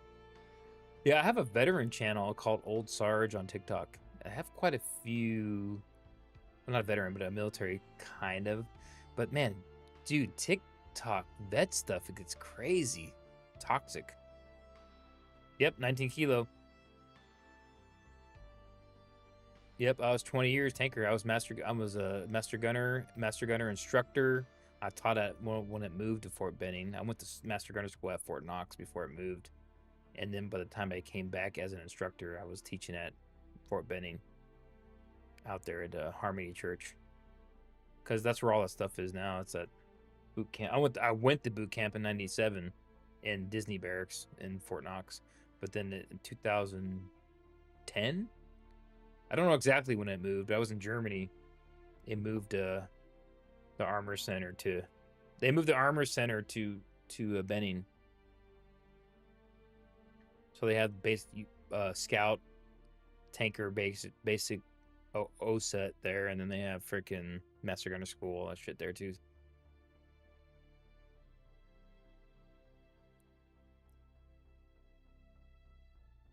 Yeah, I was kind of a weird. I was in that weird time frame where it was like, it was 97 you joined up, so it was post freaking Desert Storm, but then it was like New Age. It was starting to get into that war on terror kind of crap going on too. Before 9/11 even. So, you had like Somalia and all other stuff going on. And then we did intrinsic actions in the 90s, late 90s to Kuwait. That was third ID. When I first joined, my first duty station was Fort Benning. It was in Kelly Hill, 3rd Brigade, 3rd Infantry Division. That was my first duty station, 269 armor. And then I was in 269, 3rd Brigade. We had 269,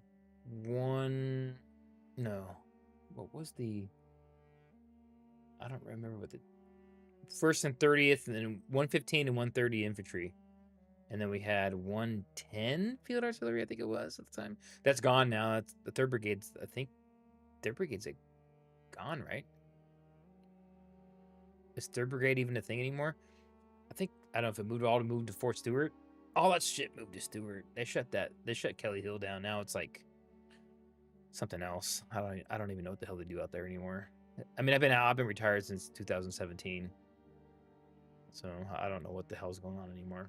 They changed Master Gunner School up. They try to combine them. They try to combine Bradley and Tank Master Gunner School. When I was there at the schoolhouse, it was a big nightmare. They try to like water everything down, make it like so everybody could get a trophy kind of stuff. That kind of failed. I don't know what the state of it is right now. I think they kind of made it a little bit. They kind of got rid of that kind of whole experiment crap for a while. It was rough, dude. People were like, basically, we would have like, they put it before Master Gunner School got jacked up. It was we had a commandant, so it was all NCOs and some civilian instructors too, and it was awesome. And we had just straight tanker oversight on the schoolhouse, basically. And they changed it all. They put us under this infantry battalion, 129, which is like the Bradley Master Gunner School. And then on top of that, they didn't even make it mechanized. They started bringing in leadership. Those like light infantry people and stuff had no freaking clue what a maneuver vehicle even was in charge of the battalion. It was a joke. It became a big joke. And then so they had like old crusty, and you know the deal when you become a Master Gunner instructor, it's usually where old NCO crusty broken guys go to die, essentially retire. It's a joke, but like it's all like busted E6s and E7s with permanent profiles and stuff, right? That've been in 16 plus years. So then you're like, okay, we're here to chill. We'll teach our platform, get our knowledge out there, help these guys get through school, get them back out to the force. And then it's like, basically, no, you're all pieces of crap privates because you're under this infantry unit that doesn't know what the hell they're doing. Well, the Bradley guys know what they're doing, but like, because we had this great relationship with the Bradley guys, the mechanized infantry Bradley guys, they're all great. And then this leadership whole thing changed, and they try to water everything down. So the tankers and the Bradley dudes were like always cool, and we always worked well together. And then they try to like, it was just a nightmare. Yeah, I'll go on for hours for this crap, but I don't have a dog in that fight no more. So I've been out for almost 10 years, 8 years, retired. I think they fixed it. I think they went back to a little bit more normalcy after a while out there. So I think it's better now. I think they kind of went back to the old school a little bit, not fully, but a little bit better than what they were doing. They were trying to call like stuff like Common Core. Remember all that Common Core crap is going on in like the school system? They're trying to bring that to the military. And it was like, no, it's Common Core. Not anybody can go to the phase 1 of Master Gunner School. It's like, what? It was dumb. It was a joke. Imagine they say that to like Ranger School. The first part of Ranger School, anybody can go and pass. No. They were trying to mess up Ranger School. I had a RI buddy that was complaining to me all the time. He's like, dude, they're jacking this crap up. I was like, dude, they're doing it to us on the armor, the fat tanker side too. So yeah, I think now things are kind of going back to, pre 2005 ish. Get back to 2005, 4. I think at least that back to those levels. I think you'd be okay. But I don't know, man. I'll go on this. I'll rant. He got me on the tangent. We're talking about Dune, and I'm talking about Arrakis. But yeah. So Justin's a vet. So is Max CP.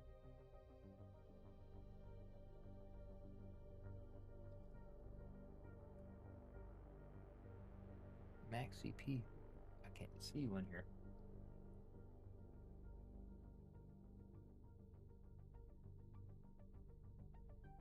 Moto Mac. So Justin, you're also a vet, you said. Is that what you said? Yeah, you both are. Okay, cool. Yeah, I was like I said, I was 20 years, man. I did 20 years active duty tanker. Went from 97 to 2017. I was in 30 ID, first ID in Germany, and then they reclassed the 172nd Infantry Brigade in 2008, and then I went to 316 Cav my last 4 years. That was in Fort Benning. Yeah, so I was damn ground pounding it the whole damn time, almost till the end. So got to for Germany in 2000. Things were kind of chill. 9/11, boom, 9/11 kicked off, but we didn't go on the invasion. Our brigade, 2nd Brigade, we got stuck on Kosovo. Well, the invasion didn't happen yet, but the 9/11 hit, but we went to Kosovo. They prepped for the invasion, which we didn't know. Shock and Awe 2003, Iraq. And then we were the follow-on force to 04. So we did Samara, Sunni Triangle 04. And it was just, after that, it was just, boom, back-to-back deployments till freaking I finally left Germany 2012. Yeah, so it was our Samara, Sunni Triangle, came back, bam, hit the surge. We were in Ramadi, 15 months, battle over Ramadi, came back, bam, hit Iranian border, Bakuba, 2008, 2009, came back to Germany again, boom. I think it was like 15 months later, we were in Afghanistan. Dude, I did everything. I did both theaters, and then freaking came back from that, and I had orders during Afghanistan. That 2011, I got orders for Fort Benning, and then that's when I was like, oh, I guess the fun's over. Gonna be on TRADOC, and then got there, and then hit that till I retired, which is good because I was falling apart. My body was literally falling apart at that point, which is good. Hold that thought, guys. I'm running to the restroom. I'll be right back. But I'll talk about TikTok in a second.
I'm back. So, yeah, I got sidetracked. Dude, I'll talk and talk and talk. Anyways, regardless.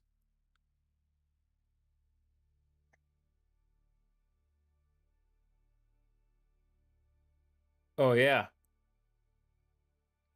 Oh, you're airborne. Yeah, I was. Yeah, I was. What they call us, DATs, dumbass tankers, or they call us twats, tankers without a tank. That's what they call us half the time. Dude, I'm getting sidetracked. No, I'm a big Dune. So my channel's Dune. I have a kind of marmy kind of channel on TikTok called Old Sarge that basically is dead because TikTok would ban every video I put up, so I stopped doing it. Dude, I would put videos of like just tank driving by, and they ban it. They ban it. It's because it's Chinese. TikTok's Chinese ran, so that's why I'm sure they would doing that for. They don't like you showing that they suck. Because basically, I would show videos of how North Korea sucks, China military sucks, all that kind of thing, which they do. And they would basically ban those videos. They'd be like, "Hey, look how dumb the Chinese military is, or whatever," and they would ban the video. Or look how crappy North Korea's military is, and they would ban it. It wouldn't even anything crazy, like nothing, no blood, no guts, nothing. It was just like a video of them marching through the city or whatever. Like, they do those parades all the time. I would show that, and I would commentate it, and they'd ban it. I got a video right now. It's still stuck on a. I put a what's it called? Not appeal. It's been an appeal for 2 years, and I put an appeal on it. They never answered it. They never said anything. Denied. Allowed it, and it's basically the North Korean military parade marching through. They banned it. TikTok banned that, and it's still sitting there pending. And I was like, interesting. They do not like them showing what how crappy those militaries are. They don't. They want people to be scared of them, but they're not. They're horrible. Pretty much the rest of the world's militaries suck. I don't know if people realize that, how crappy they are. We have Western militaries. The Western militaries are pretty good, and you have the big hitters. You have U.S. and Great Britain, and then you have like Canada. Some of France technically has a good military. Germany, maybe. Turkey is on our side. Turkey has the biggest army after military in NATO. A lot of people don't know that. Turkey has the biggest military in NATO, not after us, of course. But the Western militaries are just like vastly superior to any other countries. I mean, look what's going on in Ukraine. Russia can barely put it. I mean, they're giving them a hurting. They're still fighting over there. And we didn't even have to send boots on the ground, over there. We just had to like basically throw give them some weapons, and that was it. I mean, weapons, technology. I mean, gear ain't gonna help you alone. You got to have a quality soldier too. But the problem is those countries don't have quality soldiers. Russia doesn't have a quality soldier. China, I think they have a quality soldier, maybe small units. North Korea definitely doesn't. I mean, they're using gear from like the 50s still.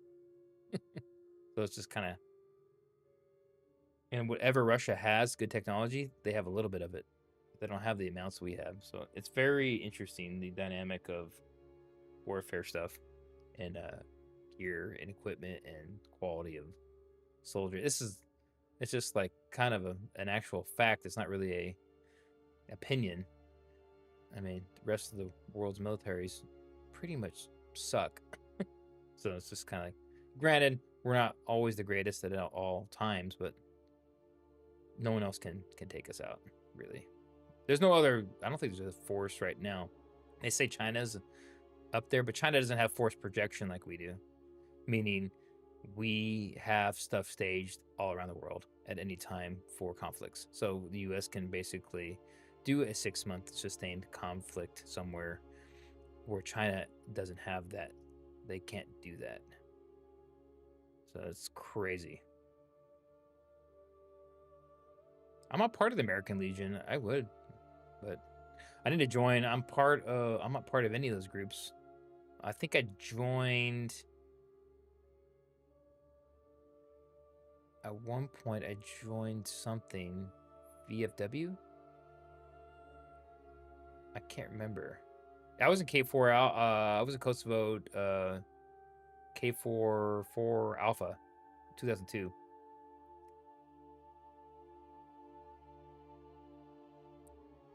I'll get back to the Dune here, guys. My Dune people. If you guys start talking about military, I'll get sidetracked. Oh man, I'm just yapping here. Dude, I got a story. I got an army story.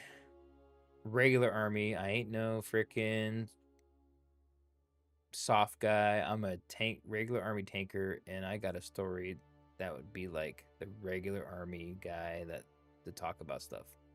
I really could. They're talking everything under the sun. Police calling, like my thing is not necessarily the combat of everything. That's the funny part of the military. It's all the junk you do on the back end, the garrison. That's what makes you a soldier. I think is not necessarily the combat stories, because everybody and their mama has a YouTube channel about I did this that, we did that heavy hitting stuff, we did whatever, which I did all that stuff too.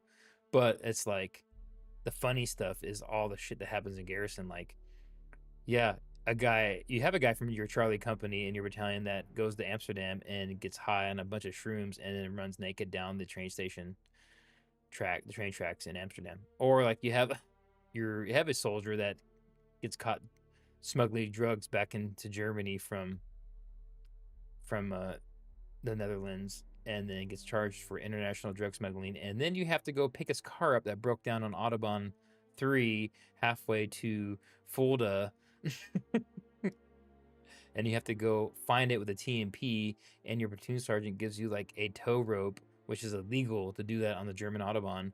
And then you have to go find his car where he doesn't know where it is on a random German Autobahn, and then you randomly find it because you used a couple items or a couple bits of information that he fed you to know where that vehicle is. They go tow it back to your base like 3 hours away illegally on the Autobahn. It's crazy. That happened to me, by the way, if I'm not mentioning the stories. That's the kind of stuff that's funny that's in the army. What a disaster soldiers are in their personal lives. That's the kind of stuff I would make a video about. Not necessarily the combat, because I mean, everybody and their mama does those kind of videos, those combat videos, where it's just like, okay, whatever. Been there, done that. Been there, done that. Okay, main gun a building full of terrorists, done it. You know, basically clearing buildings, assaulting entire cities that were taken over by insurgents. Yes, done that. You know, whatever. Fighting a whole unit of Al-Qaeda that tries to sneak into Ramadi, done that.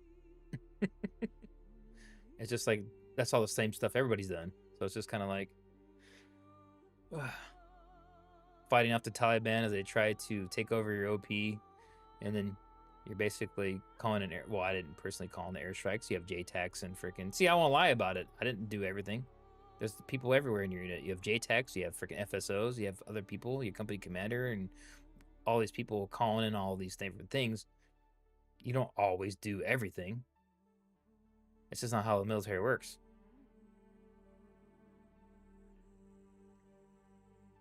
Everyone in there like trying to, yeah. I mean, I have called in CAS, close air support with Apaches, or well, one particular one I remember was a Kiowa, because you know you could shoot Hellfires off of those things too. The Kiowa, which they're gone now, they got rid of those.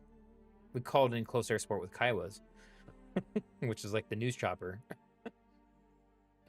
Nobody ever talks about the Kiowas. Dude, those are badass, dude. They come in there and they have the freaking the before they have the longbows, the Kiowas used to do support and the target designation for the Apaches. And they had that ball on top. But I still had those when we first got to 04, 05, 06. I don't know when they got rid of them. Now it's like the Lakota, I think, is a new one. Yeah, send me a message if you want to. I'll send you whatever proof. I know that they're worried about Soul and Valor crap these days. I'll send you whatever proof if you want that you need. I'm all about that. I know it's a big issue right now, dude. I see those stolen valor videos all the time. You try it. I love them. I freaking love those things, dude. Hell, I have a I have my I showed you guys before in life. I got a freaking stub base from the Abrams here. Cool. Ain't nobody with stolen valor is gonna have that. Just the stub base from Abrams tank round. You see, this is what comes back after you fire one. So you have your M865. That's a training round. It's not. It's a inert. There's no actual explosive warhead like a heat round or MPAD or whatever. We had to get a memo to get those off the range. They're totally inert. They're just a big hunk of aluminum after it fires. Hey, let's get back to Dune, guys. Boom. Who's all still here?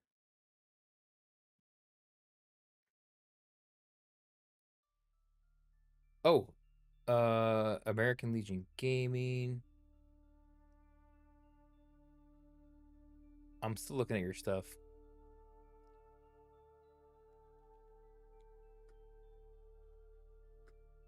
Right here. Sorry about this massive sidetrack.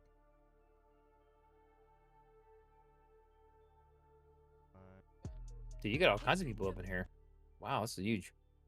3.8 thousand followers. I'm such a small fry dude on Twitch. I'm like got like what 112 followers. It's ridiculous. Let's get back to the Dune, guys. We'll talk. I can talk army stuff anytime, all day long. I love it. I love the army. It was awesome. A lot of people hate it. A lot of people hated their service. I get it. There's times when you hate it, when you get a toxic leader or whatever. That really is what the worst part of it is. Get a toxic leader in there, that's gonna ruin your day. But everything else is pretty fun. Few kilometers, and you just want to Getting back to Dune, do guys. that while you do some other stuff in the meantime. Lumber Dan's in here like, here we go again. I'm getting on a tangent. So that's really nice. And talking about vehicles and the deep desert, there were also some Yeah, exciting there's some. improvements. Oh yeah. Yep. Nox. Yep. Agony, Misery. All those hills. We used to we had to walk up those things. Ruck up those things. That was back in '97, man. That was so long ago. The last time I did that. That was in boot camp or OSET.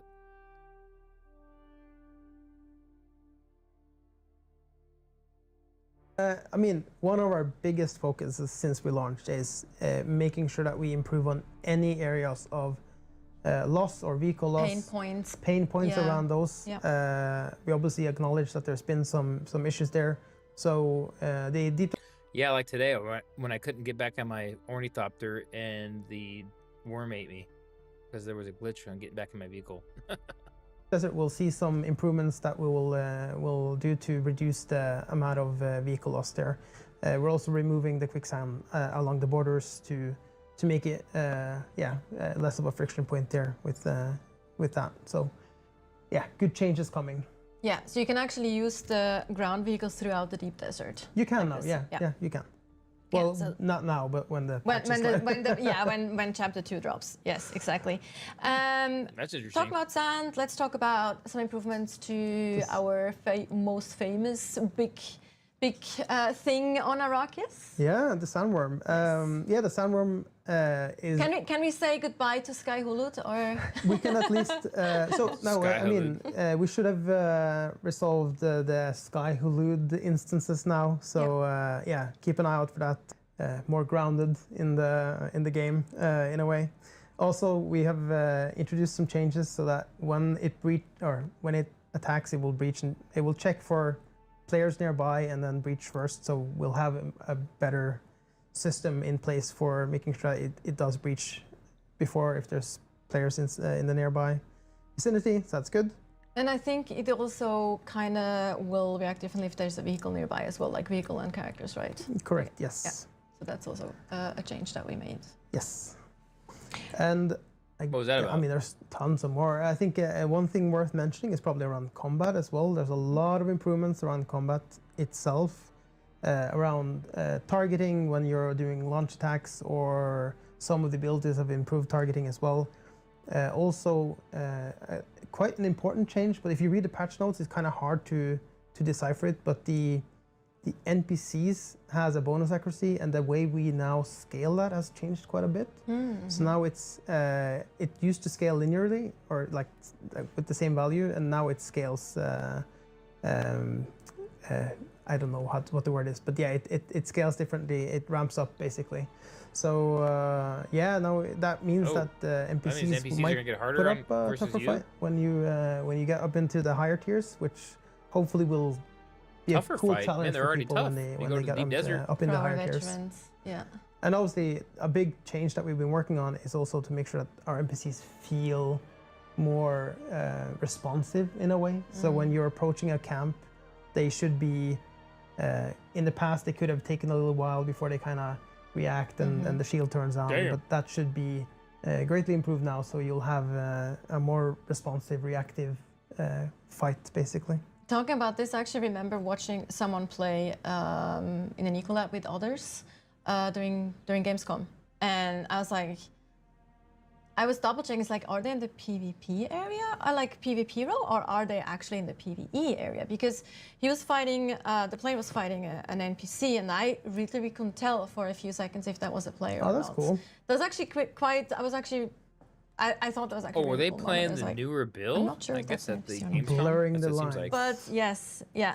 Also talking about combat, there was also some changes to loot that I think will make our players quite happy in terms of how loot works. I mean, we've synced up the loot respawn with the NPC respawn in the deep desert or in the Ecolabs, which should help to ensure that when you've gone through the Ecolab and you have fought the NPCs, there's actually loot there at the end. We have quite a few changes coming in an upcoming patch as well, but I don't want to talk too much about it. But it's like a little bit of a tease about yeah, we'll start introducing something like instance loot for PvP basically. This was mentioned in the letter from Joel. So yeah, it's coming in a very in a patch soon.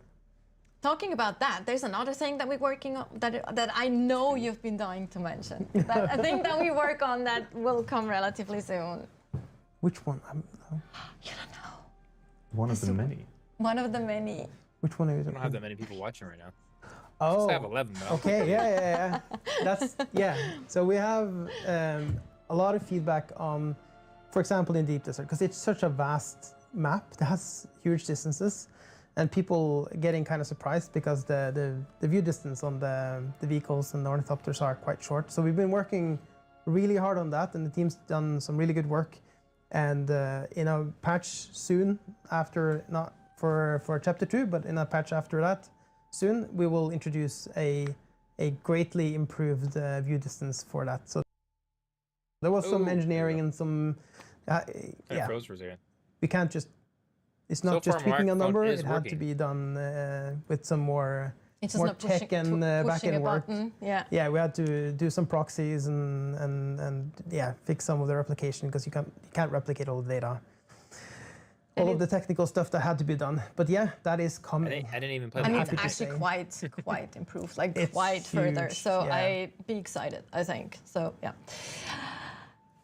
So we talked about the free update, and talking about free things, go. we will actually have, you also see here a nice recap of all the things that we just briefly went over.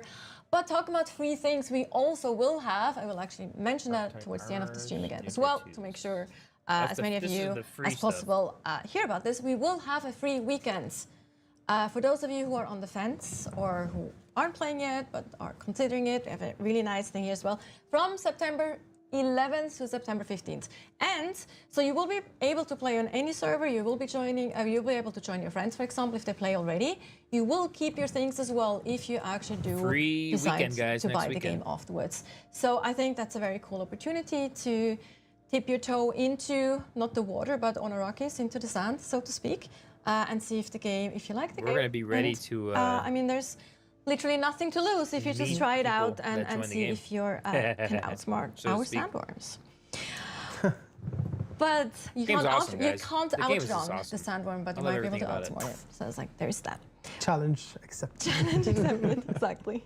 Challenge throwing out there. I'm surprised it doesn't now have that more we players. talked about the free How update, good- let's how also talk easy it is to about learn how to play it, the too.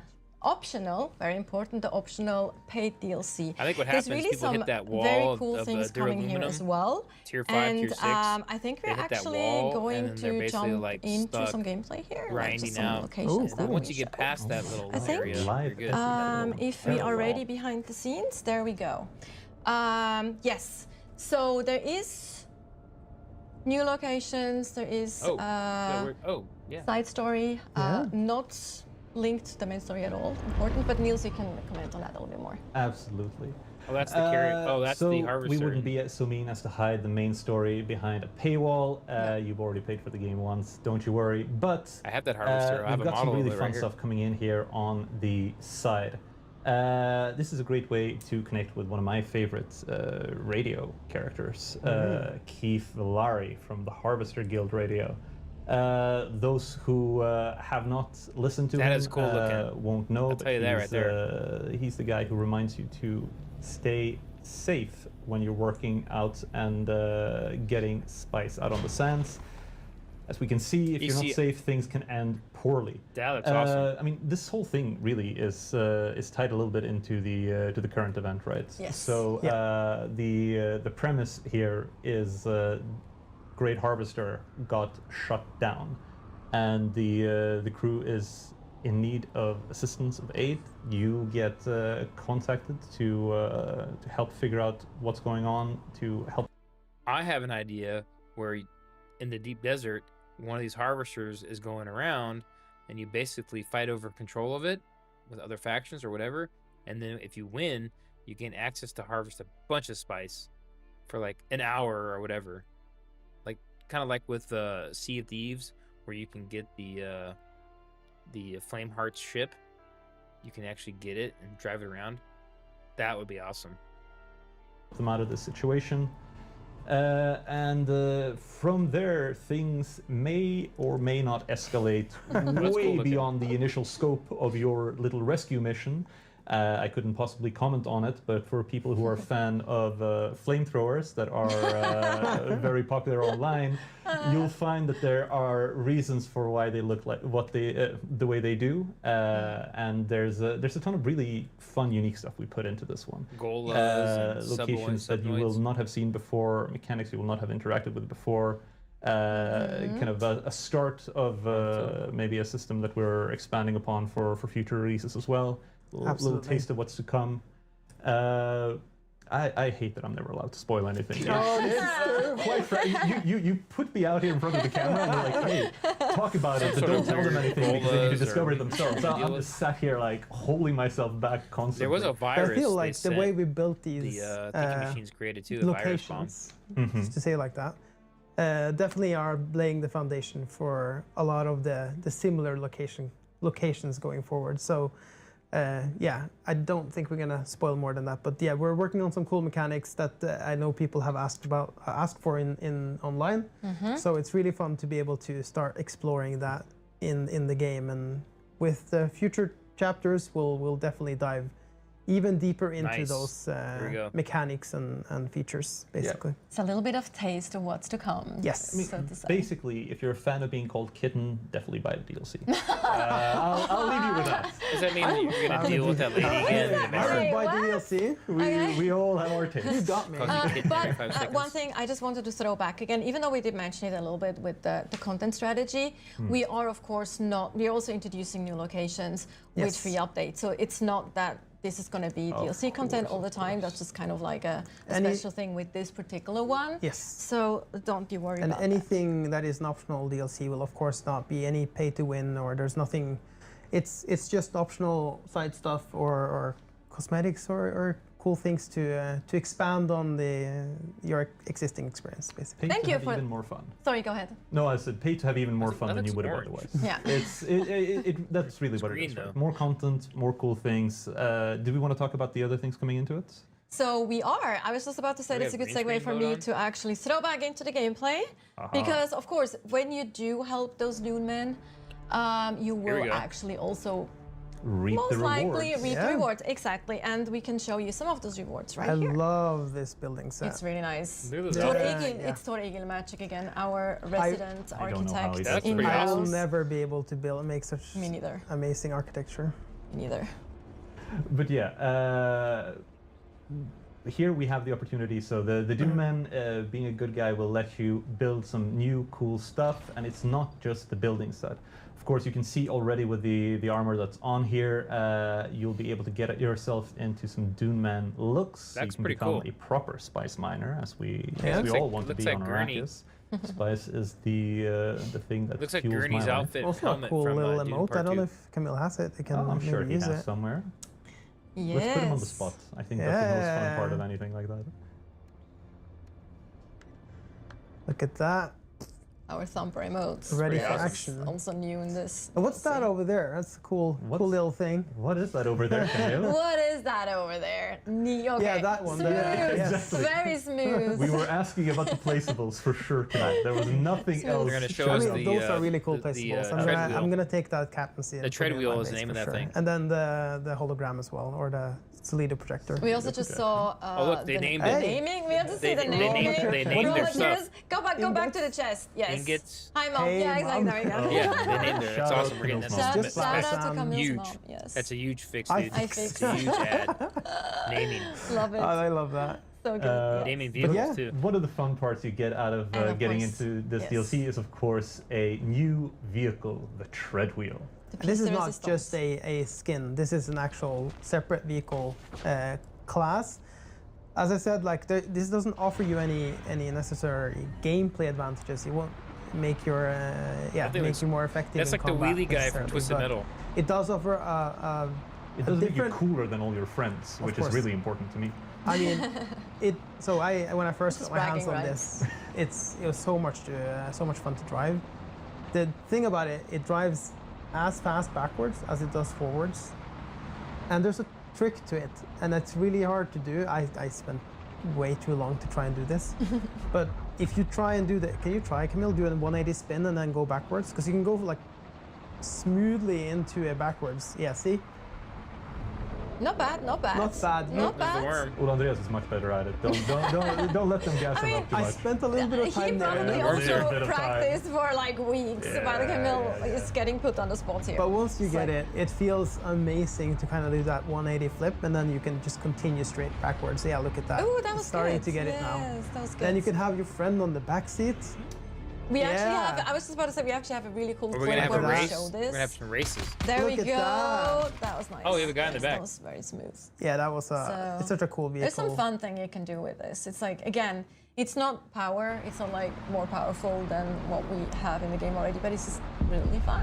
Yeah, It's like, absolutely. it's a little bit of a status symbol. You know, like, I- as you say, like, a little bit of bragging rights. It's if you, my if like you of the want ground that. vehicles. It's my it's the fun one to bring out to drive. It's like you have your little fun vehicle in the garage. If you have that, I'm not too rich to have that, but if you have that, then yeah, That it's is a awesome. fun one. Exactly. So That's the new vehicle, just guys, to the quickly treadwheel. recap as well. So we also have some weapon skins, of course, variants. Yes. We have armor, Duneman armor. We have the tread wheel.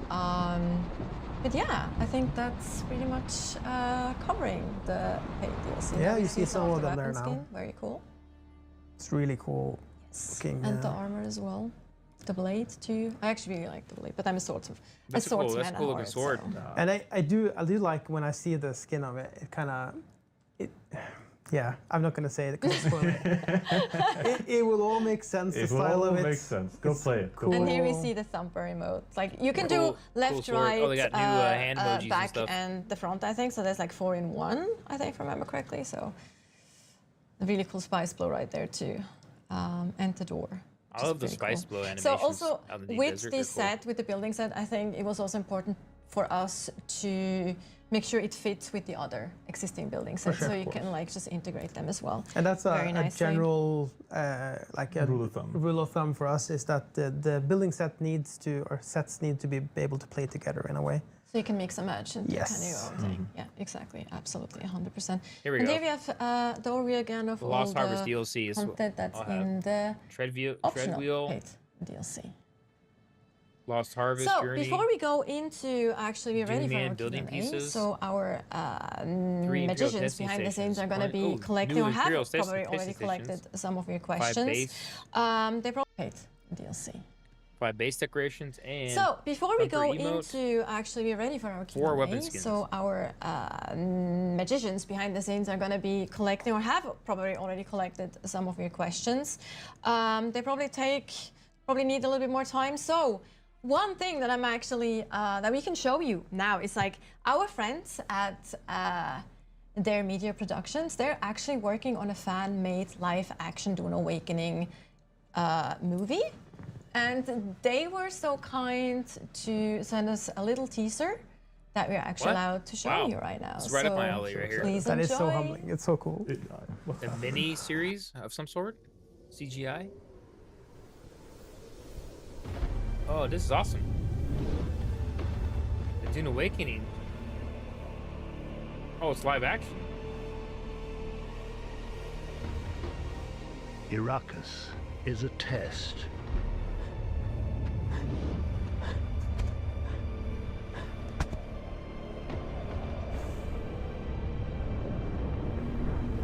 Much like wind and sand can shape This could the be a real stone to show? stone, Arrakis can mold or break even Or is this the just like a hardest YouTube soul. channel kind of thing?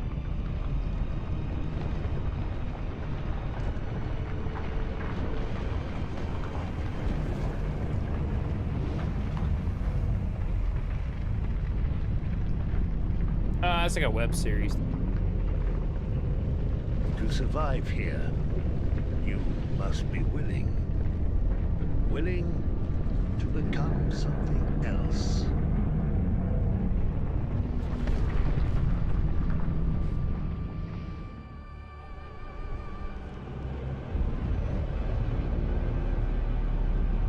Pass your test. What did you think? That was amazing. The production quality is insane. It is actually, right? Like for the fact that it's fam. It's not like, you know, we didn't what is it? Order? No, not order. What's the term I'm looking for? We Request? I didn't don't know. request. Yeah, like we didn't really ask them to do that. That was literally, it's a fan-made thing, and it's actually looking so cool already. So I'm excited to see the final Yeah, product. I'm It's rooting for crazy. them. Insane. Some of the I'm effects super were cool, stoked. right? Yes. Yeah, no, I mean, back in my day, we would just get a digital camera and go around filming things. Run around in the what forest. I'm looking at Well, there, not in like, the forest that here, feels but like super high value We production. barely had after.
Think I'm gonna call it a night. Let's see here. Can you hear me? Oh, there, it's back. It's back. It's back. We'll try to get through this video. Then I'm gonna call it a night on the stream because my mic, I don't know what's going on with my system tonight. It's going cuckoo.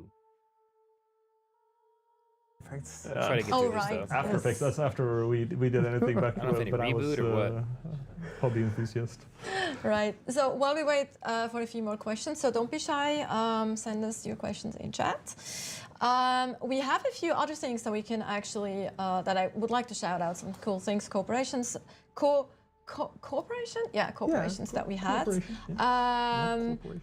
And also the soundtrack, like the Dune Awakening soundtrack, we have it available on vinyl. Is that how you pronounce it? I never said Yeah, vinyl. I think so. Yes, Which vinyl. I've yeah, ordered. exactly. So if you do have a player that can play vinyls, or if you just would like a cool Dune Awakening items, you can actually I've actually ordered this. I got the exclusive edition coming.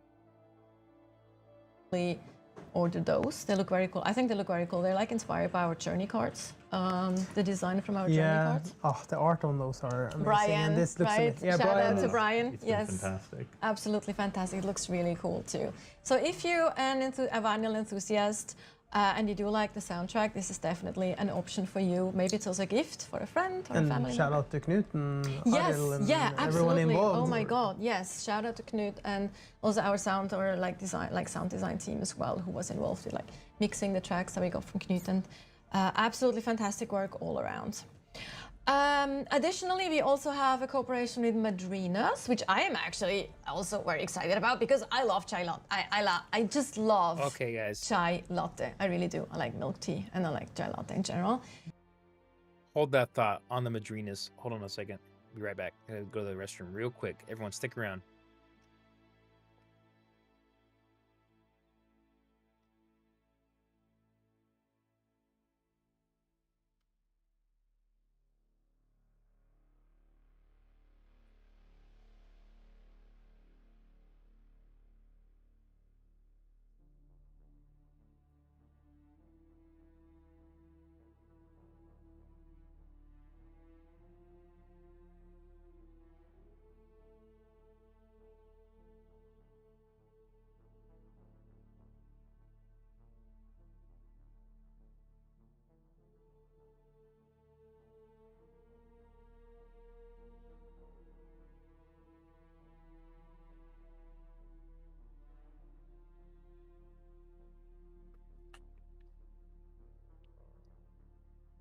I'm back.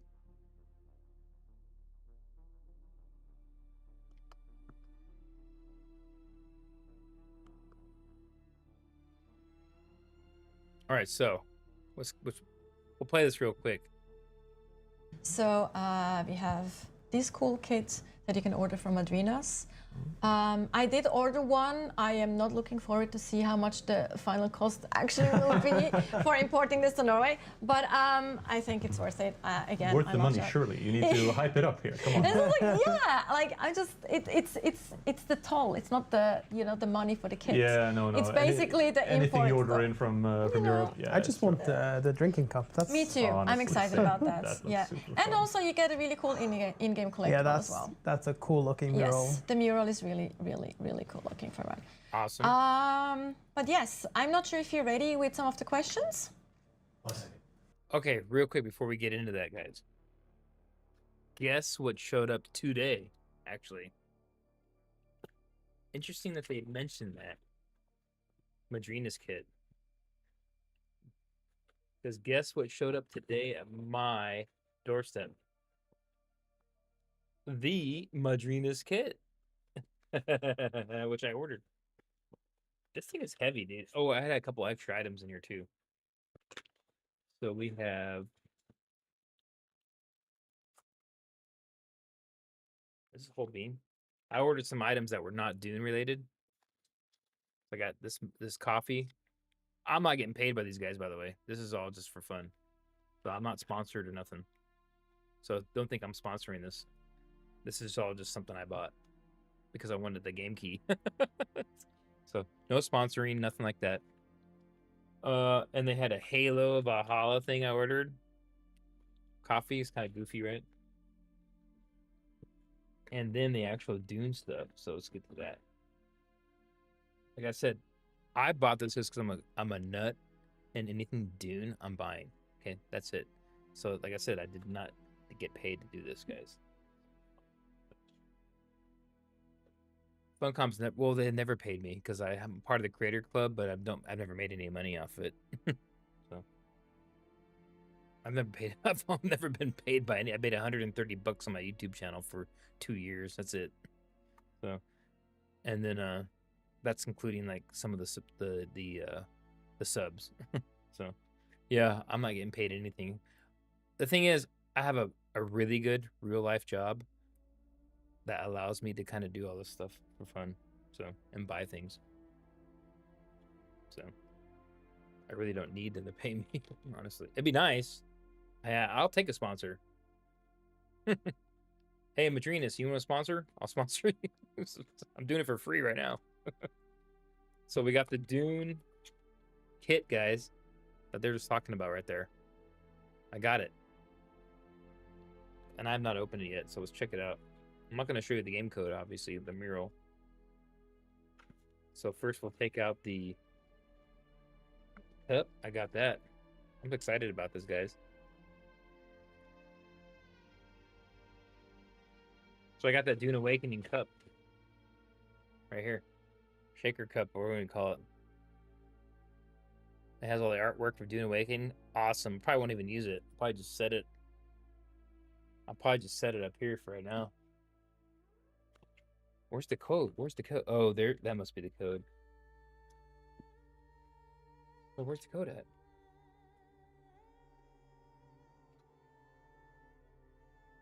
Oh.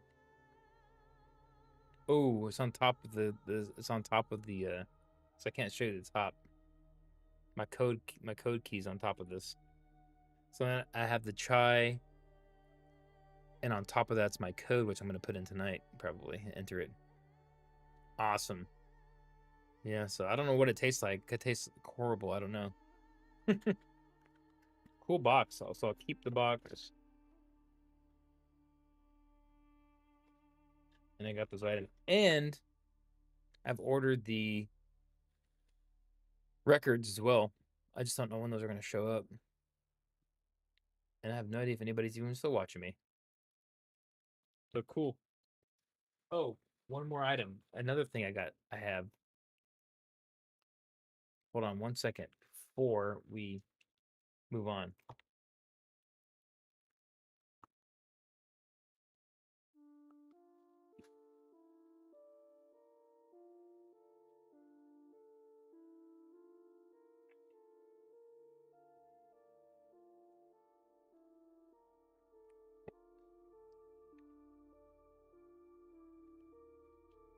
Actually, two things I got here.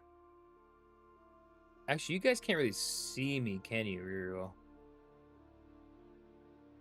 That's better, probably. So, sorry I didn't show you guys the other stuff earlier. So I have the Madrinas full screen. I got the Madrinas in. I got the shaker cup that they were just talking about on the video, of course. And then I also have this in, guys. I finally got Dune Imperium in the card game. And yeah, so I have that in as well. I've opened that on a different stream. And also, I'll show you the back real quick, actually. This is the back of it. I played the game on digital, but now I have the actual card, the board game. Another one I have recently picked up, I've been busy, was the Risk. The Dune Risk, which is looks pretty cool on the back. This one actually looks more kind of fun than the Imperium. You have Arrakis on there and everything. Just look at it. I've not actually played this, so I'm curious to see how this... I haven't played that one, so see how that plays. It's just like regular Risk or whatever. That was it. Those are the three items. And of course, my Madrinas up here, I'm going to stash. I kind of want to drink some of that coffee, but it's late. Here, let's finish this up, and then I'll have to cut the stream because it's bedtime. 1 second. We One are seconds. still doing We some have matching behind the plenty of scenes. time. Our team is preparing. Should we just spoil the... No. I think this is a Spoil the perfect ending time. of the main story? Yes. So actually, what happens is... We're back. No, let's not. But talking about that, like, in regards to, like, when you talk about the game The as a mic's still whole, going? Cut off again. you're not allowed to say story. Besides the story, what is your favorite part about Dune Awakening, though? Like, as a gamer? I'm not allowed to, that's so mean of you. I don't be too easy. It's like, of course, it's a story. I mean, I know it's a really basic thing to go into, but I think we did or like especially the kind of opening game team did a really great job with like how fun the starting experience is. Yeah, dude, it's one of the when you're best starting to build survival your first starting- base, you're going through the kind of the journeys there. I would say it's the best survival tutorial / starting for a survival game ever. Better than any other survival game I've ever played. It's so like explanatory on how they teach you everything about the game. And there's nothing in the game that's ever like I have to go dig deep too far to find out how to play a mechanic.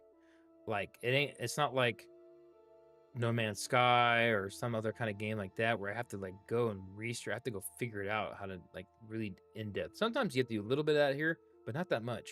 It's very like cut and dry. They tell you in the game what you need to do, which is awesome. I think it's one of the easiest to learn survival games out there.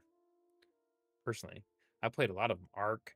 None of those games tell you anything, which that could be fun for some people, but this one really sets you up the entire universe and how to play. And like all the way leading up to your first sand bike. I was playing through it with a friend of mine who's kind of outside game dev, trying out the game for the first time nice. A bit ago, and that was super duper fun. We got really addicted to kind of trying to progress just a little bit more. And so the world is just really fun to It trips to me do out things in. how Like good of I'm a big English fan these of folks just kind of speak crafting in, and building Norway. in Every general. I love just tweaking around and getting my single base to look the way that I want it to, which sadly never looks as good as anything Torego makes. Every single person I met in Norway spoke perfect English. It's crazy. More than Germany. Which I think is rude. Like it's really hard to Yeah, but I get to try. But you can have Try him too sell much. you a blueprint on the exchange or just directly. And then I'm going to find a way to bully him to give it to me for free. I have ways. I've actually seen people online. This is insane, but I've seen people online who's basically taking what do you call it? Like almost like a. Dude, it's like totally rare to meet like a dumb person in Norway. I know they gotta have it, but like, dude, every person you meet is like well spoken, smart. They speak English. You're just like, wow, this person's smarter than me, or whatever. You're just like, yeah. Everybody there was like just awesome. The gas station attendant lady was like smarter than me. I'm just like, it's nuts over there, dude. It's just a crazy, I don't know what they got going on with their education system or whatever. It ain't like here, I'll tell you that right now. It ain't like the US. We're full of a bunch of not so smart people everywhere. But yeah. I'm sure they have their, their special people. Like they're not mean like that, but I mean like basically they're duds. They're dummies. But like everyone there was like smart as hell. Just general. I'm not talking like everyone's a rocket scientist. I'm saying just general. They have their wits about them. They all are just great people. It seemed like awesome, friendly. I don't know. That's my real rant on Norway. It was pretty cool. Not like a job, but like a contract to build a blueprint or a base for someone. It's so cool, and seeing the stuff that they build is insane. Makes my buildings also seem a bit like a tiny little scrap box, but see, that's a cool it's thing, though. inspirational. It's a cool thing, though. Like It's so humbling being a developer. It's like, we made this game, and then you give it to players, and they're like, they're so much better at the game than we are. And you're like, what the hell? I had such a leg up. I should be better than you guys. Yeah, so we're ready for some questions. We have Nspeak asking, will we be able to change our character name along with our looks? I'm afraid not. Yeah, not for chapter 2. We might look into it for the future. It's been something that's been asked. So yeah, it's an internal discussion at the moment. Yeah, that's not for chapter 2. Yep. You should consider it a separate bureaucratic service. Yes. It's like if you go to a plastic surgeon to get a touch-up on your face, they won't be able to change what's on your ID. You need to go to a different bureaucrat for The that. government specifically, or and that show you that your can take months. birth certificate Lord and knows. stuff, and then you get into the queue, exactly, and it takes like months, and the whole bureaucracy around that. I've seen pain. your paperwork. We'll look at it. Is my mic still working? She's playing twice, and I can definitely attest to that. Is it actually? Good point. All right. Oh. Oh. What's he doing over there? I don't know, something's happening behind the scenes. Anyway, all good. Skyber Druid is asking, are the contracts in the social hubs repeatable daily, weekly, hourly? No, unfortunately, they're not repeatable. We have some.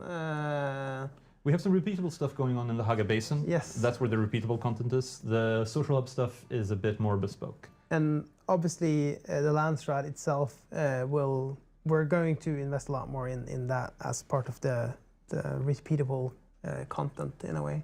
Yeah, that's to come later. That's to come after Chapter 2. But you'll have some repeatable stuff going on already in Chapter 2, but that'll be the stuff in the Haga Basin. Yeah. Alrighty. So something to look forward to. Okay. Warling713 is asking, does the auto-run affect buggies? Can we auto-drive? Yes, 100%. Yes, You can vehicles. auto-drive, auto-run, auto-fly. All of the Auto-fly. Autopilot. Yes. Can I do the thing where I spin my thing around and go backwards auto as well, or? No, unfortunately, you have to do that my yourself. God. I love that, actually. I asked That's for good. one thing. That would be too easy, most. Yeah, too easy. Also, it would take the fun out of it, too. I have to learn how to play the game well. You have to learn how to no. drive, Niels. Oh, I already did it once. That was too much. And you have another question from Nspeak. No, I think this is the first one. Oh, yes, that's the same one. Oh, I'm being trolled by the team on the left. NS7, can we Pete trade his bank account? We will I would immediately, love to. we will Let's get on immediately it. start Let's looking into get on this. it. This is a great Let's get on suggestion. it. We're actually- dropping everything we're doing. Yeah. No, We're but- fixing no more bugs until we've added this. Why the trade his bank accountant, though? Like, is that a I special have a feeling there's a. Is there, now I really, That's funny. I love that character. He's such a. He's fantastic and deserves a nice little pat. oh my god. It makes me want to go and actually. Isn't it like, he's talk very to him creepy, isn't possible. it? That person's like super creepy. That I think is up to debate. I think it's going around judging people in this way. I think Depends in on the your year of viewpoints. 2025, I would find him not creepy, but yeah, I like it. he's the cute uncle. Yes, the cute uncle. No, that sounds That's just funny. wrong. No, that's no, just like no. that's Okay. just wrong. Let's not get let's move on from that. Slatronic is asking, what's the latest on server merges? It is something we are actively working on and looking into now. So more information to come, All right. but absolutely something we're working on. All right. There you have it. And Aryan is asking, is the tread wheel only exclusive to DLC? It is, but I mean, our game is a game where you can, I mean, you have to build it, and you can only build it if you have the DLC. You would obviously also only be able to repair it if you have the DLC, but our game allows you to trade stuff or sell stuff.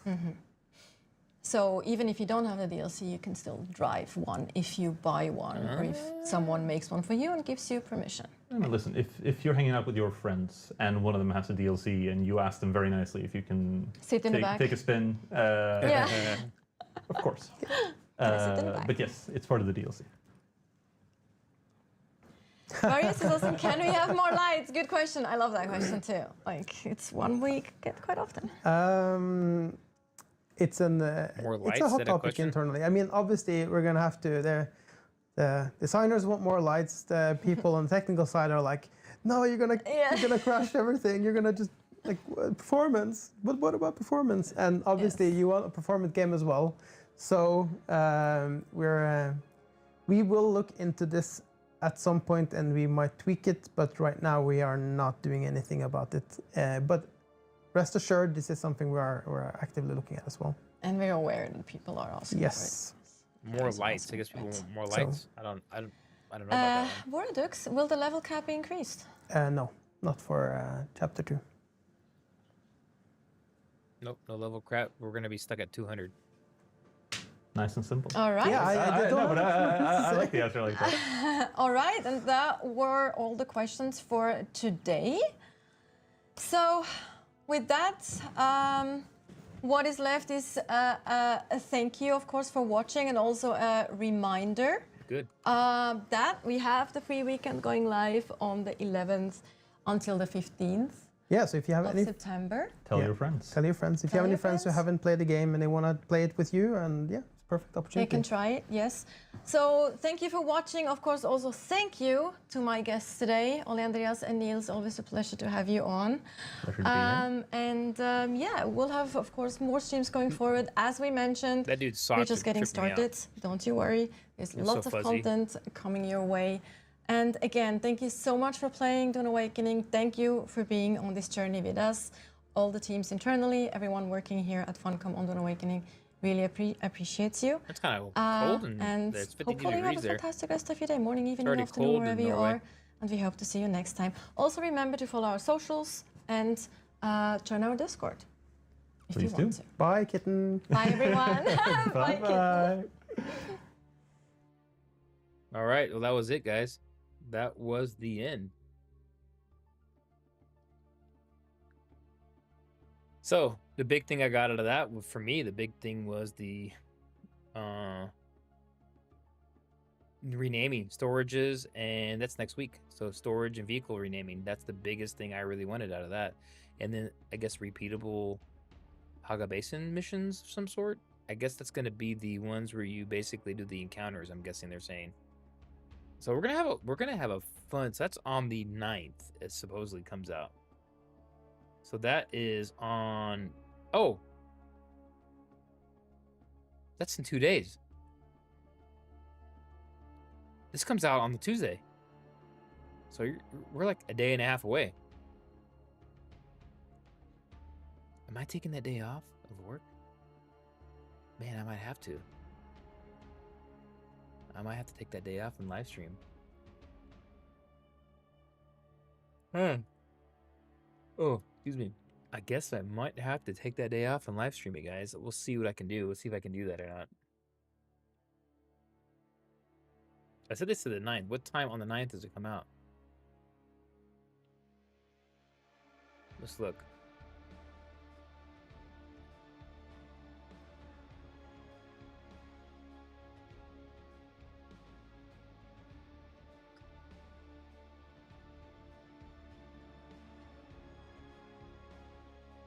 So Dune Awakening is released on September 9th, a day earlier. Got it. What time? While no specific release time has been announced for the DLC, past major updates for the game unlocked on Steam at 10 a.m. Eastern. So 9 a.m. for us. Ooh, I might have to stay. I might have to take the day off, dude, and stay in live stream. What do you guys think? Should I live stream it? Should I stay home that day on Tuesday and live stream? We'll see how it goes. We'll see how it goes. We'll see how things go at work. I might have to take the day off. I don't want to use my vacation time, but man. Anyways, yeah, guys, I got to go to bed. It is almost 2 o'clock here I am. So I need to go to the beddy bye. I didn't even get a chance to play the game. I played earlier offline, off stream anyways. But yeah, we are definitely going to play tomorrow. So stay tuned. Keep an eye out. Like, subscribe.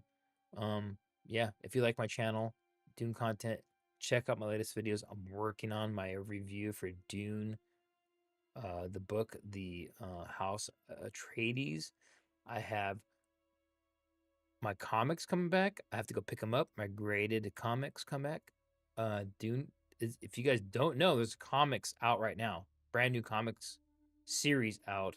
They didn't mention here because it's not Dune Awakening related, but it's Dune. Hold up 1 second. I'll grab it.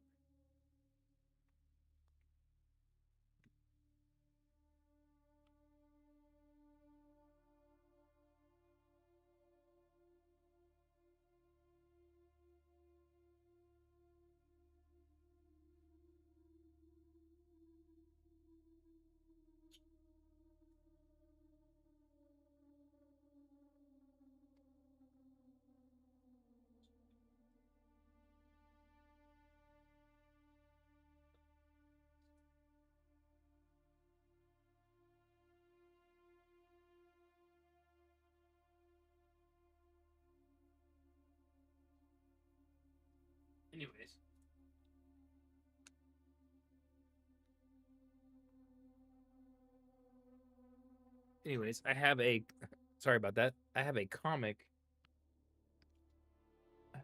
missing apparently.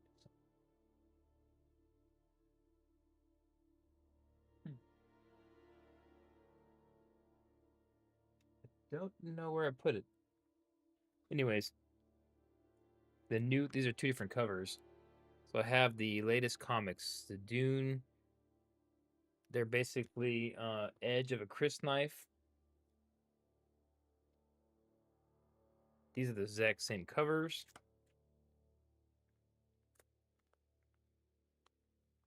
It's just basically, I mean, different covers, same book.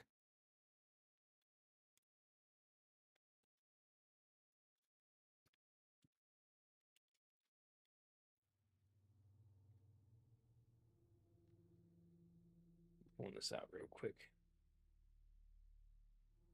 Yeah.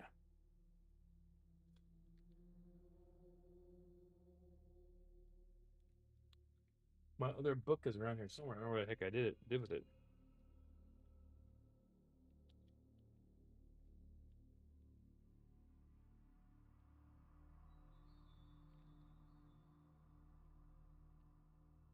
So these I have other versions getting graded.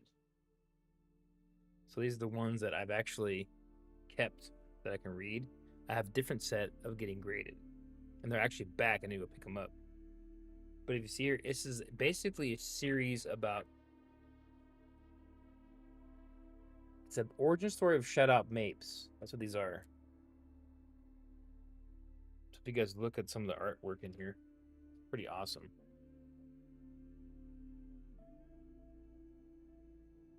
Yeah, so these are out right now. Just go to your comic store or whatever. I'm not a big comic guy. I only really got these because it's Dune. So, but I kind of pre-ordered them. I found out they were coming out, and then the second series is out too, which I thought I have another comic here somewhere. I had to find it. Anyways, yeah.